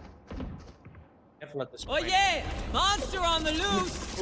Good choice of the Thrash that forced the player off from the courtyard. Missions will be given a lot from the Thrash. The amount of damage has been dealt around from the frag side is just too painful to watch. Resonance Esports are just dwindling down in numbers. As now is the situation good attempt of Last player disease, but standing. unfortunately it won't connect. One enemy He's remaining. supposed to get this round back, and it's Spike all about down, hybrid. 1v1, can he secure it? No, Lionel gets it. In just 3 HP remains. Resonance Esports once again. Last round 9 to in the 2. half. First half, I like a chance, but it could end up in a 9-3. It could. And that would be a better scoreline for the side of Resonance than 10-2 will be. But then again, it's still gonna be heavily dominated from the side of DUPG Esports. However, once you move into the second half, all the advantages that DUPG Esports has been running with, just being on the defensive side, will roll towards the side of Resonance. However, I don't think it's gonna make a lot of difference because this is literally one of those points of time where there's not much left to do on the second half for the side of DUPG Esports. What do you think? Look at MB right now. This is ambitious. Outlaw, information given. Shot, second, MB. What was that? That was That was very perfection. Nope. My god. Shoots the drone. Sorry, shoots the bot and then the kill headshot. My goodness. Lucia gets this. Lucia also, goes in for the trade too. This time taking out Batman. Oh boy. And V is just unstoppable at this point. Might be able to get a body shot from Kel'Thuzad. No! Kel'Thuzad responds back. What a great shot. Good use of the null command from the KO, which would face a lot of problems. Wait a minute. Omen just decided to use his ult all the way back towards A long, leading to the Spike entire B planted. side Trying to plan. at the hands of Team Resonance. Cover going out. The timing that A-Star got caught by. 90 is the scoreline as it looks. Time to commit the ultimate from the side of DUPG Esports for the side. You'll have to fight the back before you can. Very close to Lucia. Might be able to find this. Lucia, however, he gets enemy remaining. from hybrid. Oh Oh my my goodness! goodness! The way What this was has the folded is beautiful. patience? It's just so Are you good. The kidding me? patience was on point. Hybrid, my man. 10 to 2. That ends the first half, folks, in the lower bracket finals. The Switching BTC side. Cup. Look at that shots. Wait. Man, The way the commitment came in from the side of Disease to go ahead and keep on luring everyone towards him, just keep everyone's attention towards him, not peek, just be patient, make sure that everyone's looking at him, he has everybody's attention, and then giving Hybrid the opening to go in for 3 kills in a row without a single flinch. Beautiful. The second half does not look good for the side of Resonance. this one. They have to fight hell and back for them to win 9 rounds on defense. Back Shadows to traveling. themselves back on the lead. And they have to win that pistol rounds. Careful. DUPG Esports definitely being on a very huge lead. The pressure you can see right now in towards mid is definitely going to place a lot of pressures towards Resonance. My god, Batman. Finding the perfect angle to get that headshot. Definitely going to break the entirety of the positioning from Resonance Esports. A-Star is also here with the classic. He secures it. The upgrade of the Ghost. The 2v2 One situation. enemy remaining. Will proceed with the round. We forgot about Hellboy. They desperately needs this pistol win and eventually Raiders. Resonance Esports close encounters, but they eventually did recover it. They have to keep winning it back. Yep, they have to replicate this victory for about 7 more times to even equalize this scoreline with DUPG without making any mistakes. Because right now the positioning of DUPG is such that they can literally feed off of mistakes and find themselves at the winning point of this particular match. We're on the 3rd map, and this is the end of it all. If Resonance does not bring back their game in this, there's nothing that can be done. Tough situation for Resonance to be in. Great initial pick though from Zephy. That'll at least make sure to reduce a little bit of burden in the second half. They have to be vigilant. If you make one single mistake, then DUPG Esports will definitely take over. Zephy once again with a stinger. Can he secure it? Yes. Spike Second down important A. kill. Just have to be patient right now. Flank watch is still being looked at from One Cypher. enemy remaining. All up to him now. Sheriff's in hand. A great shot from Disease. Needs to find 3 more. Not a lot of HP to meet 5. think that's it. Just like that, we will see Resonance secure yet another round on B. Right. However, this has been quite a slow start for the side of Team Resonance because generally you would expect Zephy to go completely berserks and be very close to his ultimate. He still has 3 more orbs to go for, which in case of any other race would be an acceptable number. It's not when it's Zephy because Zephy is just so good at it. Anyways, we do see Team DUPG Esports again ready to take the charge towards side B. I'm thinking they're going for a faster hit this time around. And look at that. Slow and steady, they start walking in. This is a very crucial round. The bonus round is always the round where where Team Resonance, they cannot lose this round. Their bonus round, that's when the previous round you saw them have Guardians and Bulldogs from their end. So they have invested a lot in this weaponry. DUPG, they're just once not again being able to- they're trying. Yeah, exactly. Yeah, exactly. I mean, them not being able to hold on to these weapons will damage their economy beyond repair for the side of Resonance and also place DUPG very close to the series point. So Resonance has to fight with the nail not only for the economy but also for the number of rounds. Oh, it's a crucial one here. It was a huge risk that Zephy had to take. He had to secure that shot. He missed it, and because of that, there's gonna be a lot of punishment. It's gonna be dealt out from Resonance's end. Post plant, AV5, DUPG looking very powerful. They have One enemy Resonance remaining. have no other choice to lose this unfortunate round. 11-4. 2 rounds for DUPG Esports. DUPG Esports to proceed into the finals. And this close, Anna. Very close. Yup. They are inching towards victory round after round. And it just seems like they just need 2 more to win. Very close to run it back. Envy is scary. Envy is scary as Phoenix. Envy is scarier as Phoenix with run it back.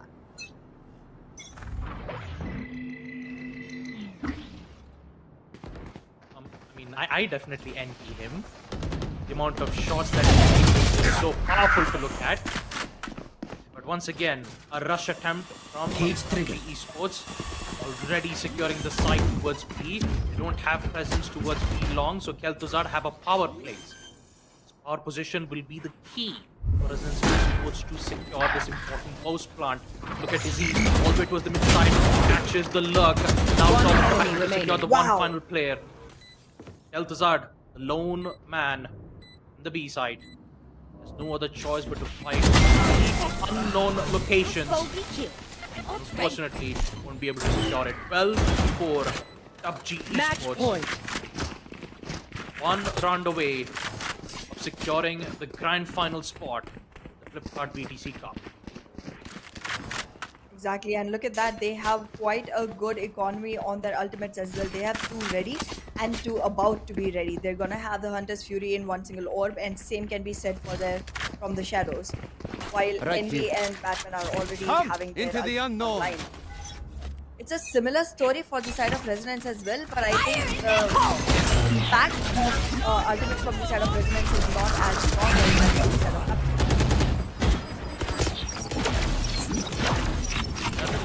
Denials are looking good. Batman's showstopper has been denied indefinitely. So Resonance have a power play here. They Joke's also have a over! showstopper. You're dead! Could use it. Here comes running back. Your preference would be. He gets the second. No, here comes the crossfire. Spike down, Beautiful. last player More standing. showstopper not going to find its important mark. And once again, it's Kel'Thuzar. He has no other choice.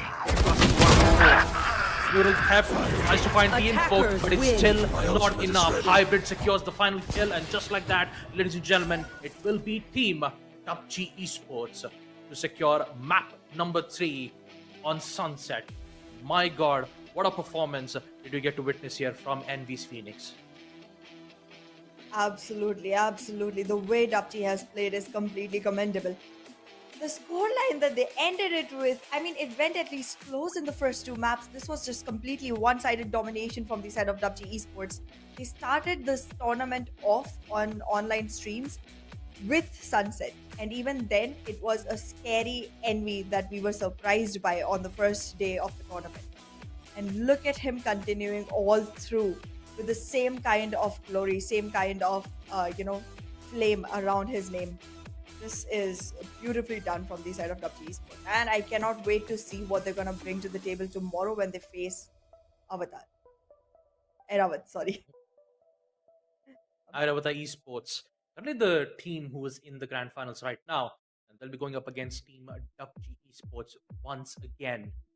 It was 2-0 that Airavata Esports had secured their grand final spot. I mean, we had the upper bracket finals matchup, right? So this is basically a rematch once again, but instead of a best of 3, this will be a best of 5. So Endurance, they got to be prepped and ready for the important match for the day to determine who would be the champions for the Flipkart BTC Cup. Once again, folks, Flipkart Flipkart Back to College sale is currently live. Go ahead, check out the discounts. Link is in the description down below, and also on the pin chat. Get yourself some good products coming in from Flipkart's end. Let's focus back on the match at hand. What a performance from the Phoenix. My god, there was so much kills being made from this lone Phoenix right there. There was a lot of solo kills being made, and most of the walls and the flashes that he performed just really broke Resonance Esports' teamwork. They got confused. They had no idea what to do with that.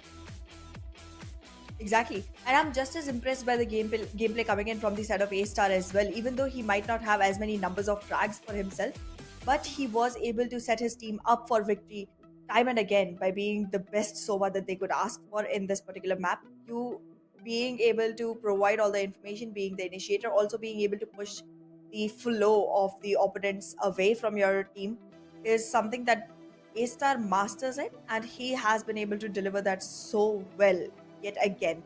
Like, we've been seeing it happening since the morning, like since the first match of the day, but this time around it was so much more prominent, so much more significant overall. Cannot take anything away from him either. However, I do want to commend the players of Resonance as well for having tried their best. They continued in a much more diligent way, but it just could not stand in front of, as you mentioned, the Phoenix Envy. I mean, the whole first half was just an example on how powerful the double duelists are from PUBG Esports. Both Envy and Batman are just getting frags after frags in the early stages of the game, making Team Resonance's defensive hold or even on attack being very difficult for them to deal with.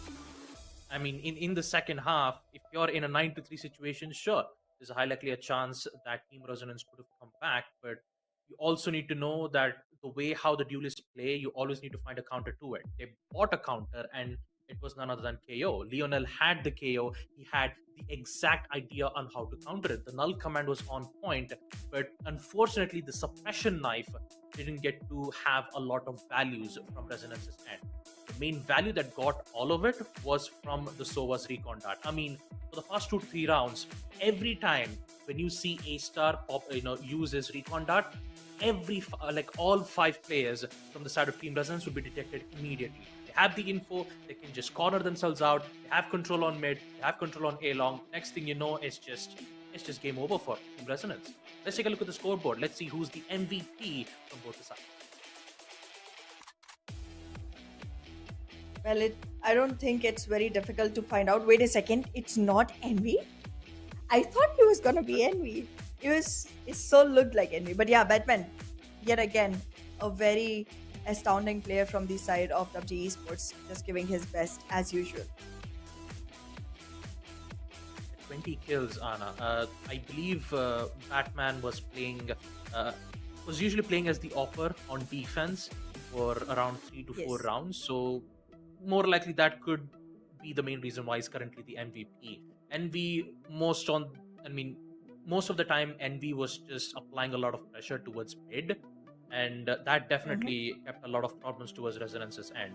Zephy, on the other hand, the young gun with a total of 15 kills. Eltuzard, there were a lot of certain moments where he did, secure a lot of shutdown kills. There's a lot of a good plays being made from Eltuzard's end. But yeah, in the end, it was DUPG Esports who will secure the final map and also the spot towards the grand finals. It's going to be an amazing one, Anna.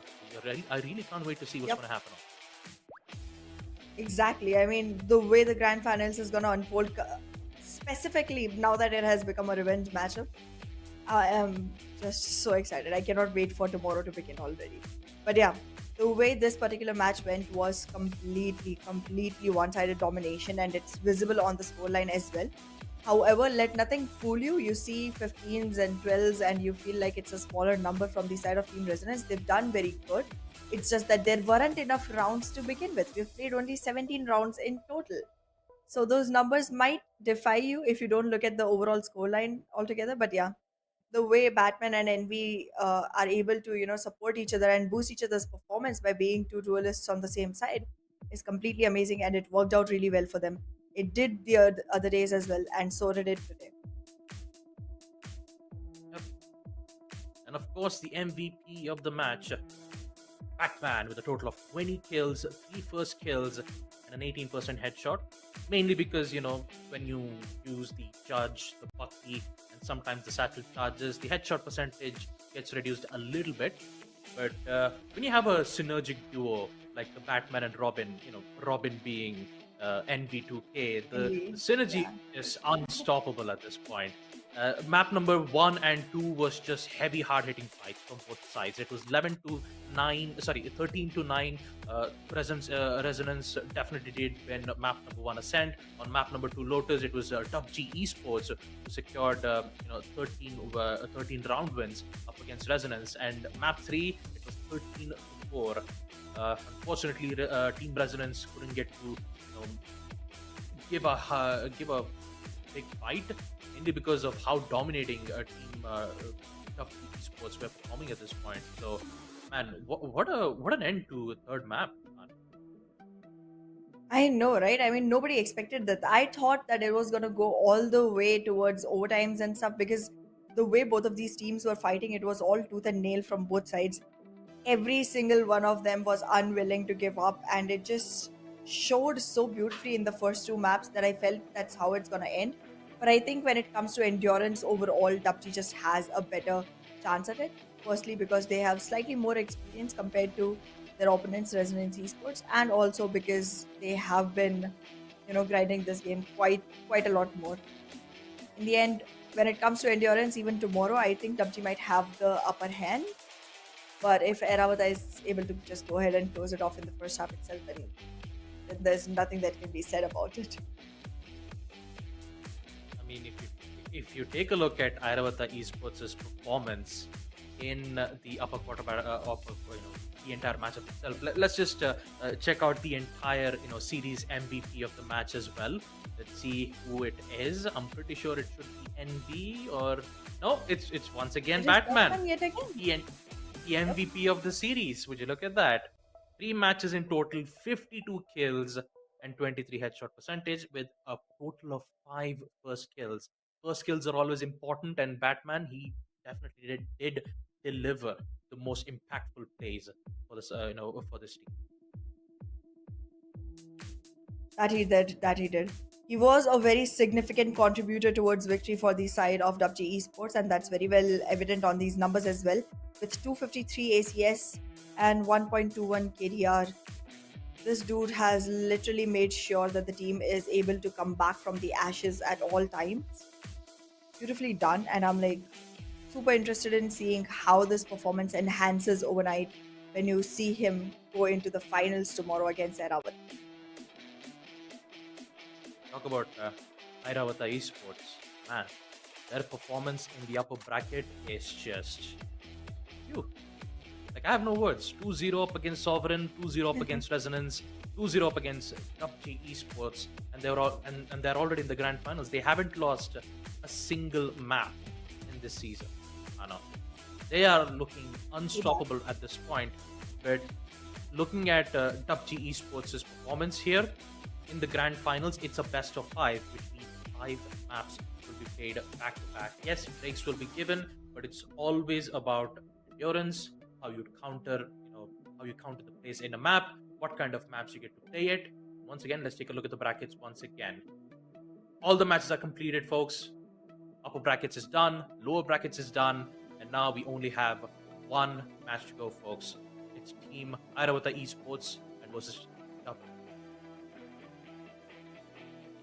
Yep, that's gonna be a BO5. It's the grand finals that's gonna happen tomorrow. And this one is gonna be the one that we've all been building up to. We've all been waiting for since the beginning of the tournament, the grand finals. The one where we get to see which team is considered the victor of all.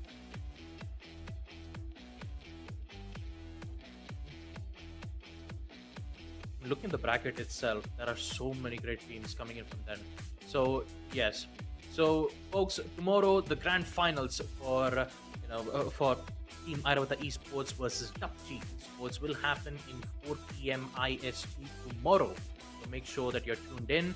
Once again, folks, make sure to check out an amazing discounts coming in from Flipkart's end. Link is in the description down below and also on the pinned chat. Get yourself some good products coming in from our end. And I believe we will be taking our leave for today. That's all the matches that we've had.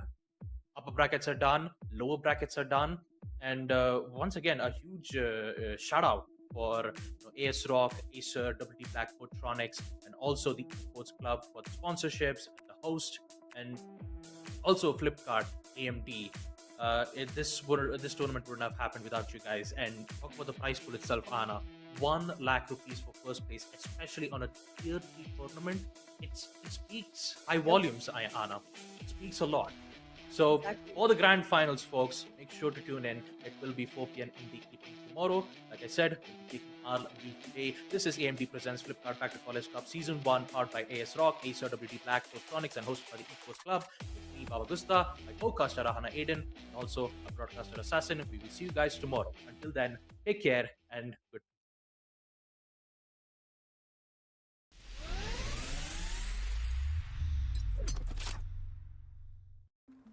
Want a curved screen, high refresh rate gaming, and don't want to compromise? Well, the ASRock Phantom Gaming 27-inch 240Hz curved monitor is here to deliver. In the box, we've got our power cable, HDMI and DisplayPort cables, and a rugged stand. And finally, the ASRock Phantom Gaming monitor with an impressive 27-inch curved 1500R VA display. This makes for quite the immersive experience, especially in competitive games like Valorant, which demand higher refresh rates. Diving into the specs, this monitor goes up to 1080p, sports a blazing fast 240Hz refresh rate for silky smooth gameplay, and HDR10 support for vibrant lifelike colors. It covers 90% of the DCI-P3 and 113% of the sRGB color spaces, making those visuals pop at a max brightness of 300 nits. This is great for picking out enemies in low visibility situations. It's got a rapid 1 millisecond response time with MPRT mode to keep motion blur in check for perfect aim, and dual 2-watt speakers built right in just in case you don't have your headphones on you. For connectivity, this monitor is equipped with 2 HDMI 2.0 ports, 1 DisplayPort 1.2, and a headphone jack. The stand is solid with swivel and tilt adjustments, but there is no height adjustment. However, it does support VESA mounting if you want to customize your setup. The monitor also sports ASRock's low blue light technology, so those long rank up sessions are a little easier on your eyes. Additionally, FreeSync Premium is also present on this monitor, preventing screen tearing at unstable frame rates. Overall, this monitor does exactly what it says on the box.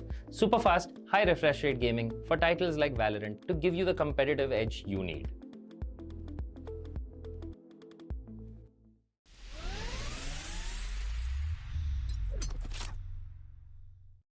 we've got something special for AMD users. The ASRock B650 Live Mixer motherboard. Packed with features and support for AM5 processors, this motherboard is a statement both visually and specs-wise.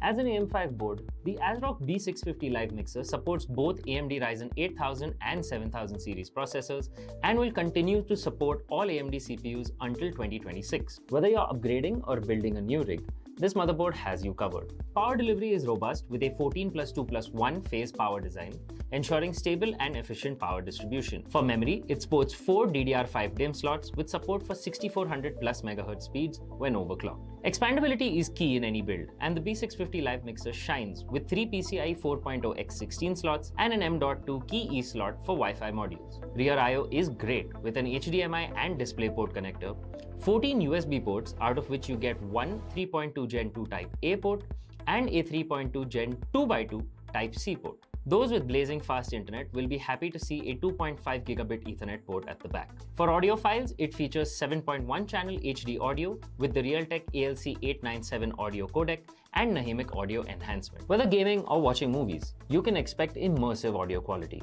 Storage solutions are top-notch with one blazing fast PCIe Gen 5x4 M.2 slot and 2 PCIe Gen 4x4 M.2 slots. Additionally, it also has 2 SATA 3 connectors for additional hard drives or SSDs. All in all, the ASRock B650 Live Mixer motherboard is loaded with features that make it a formidable foundation for any high-end PC. Whether you're a gamer, a content creator, or just looking for a powerful system, this motherboard checks all the boxes.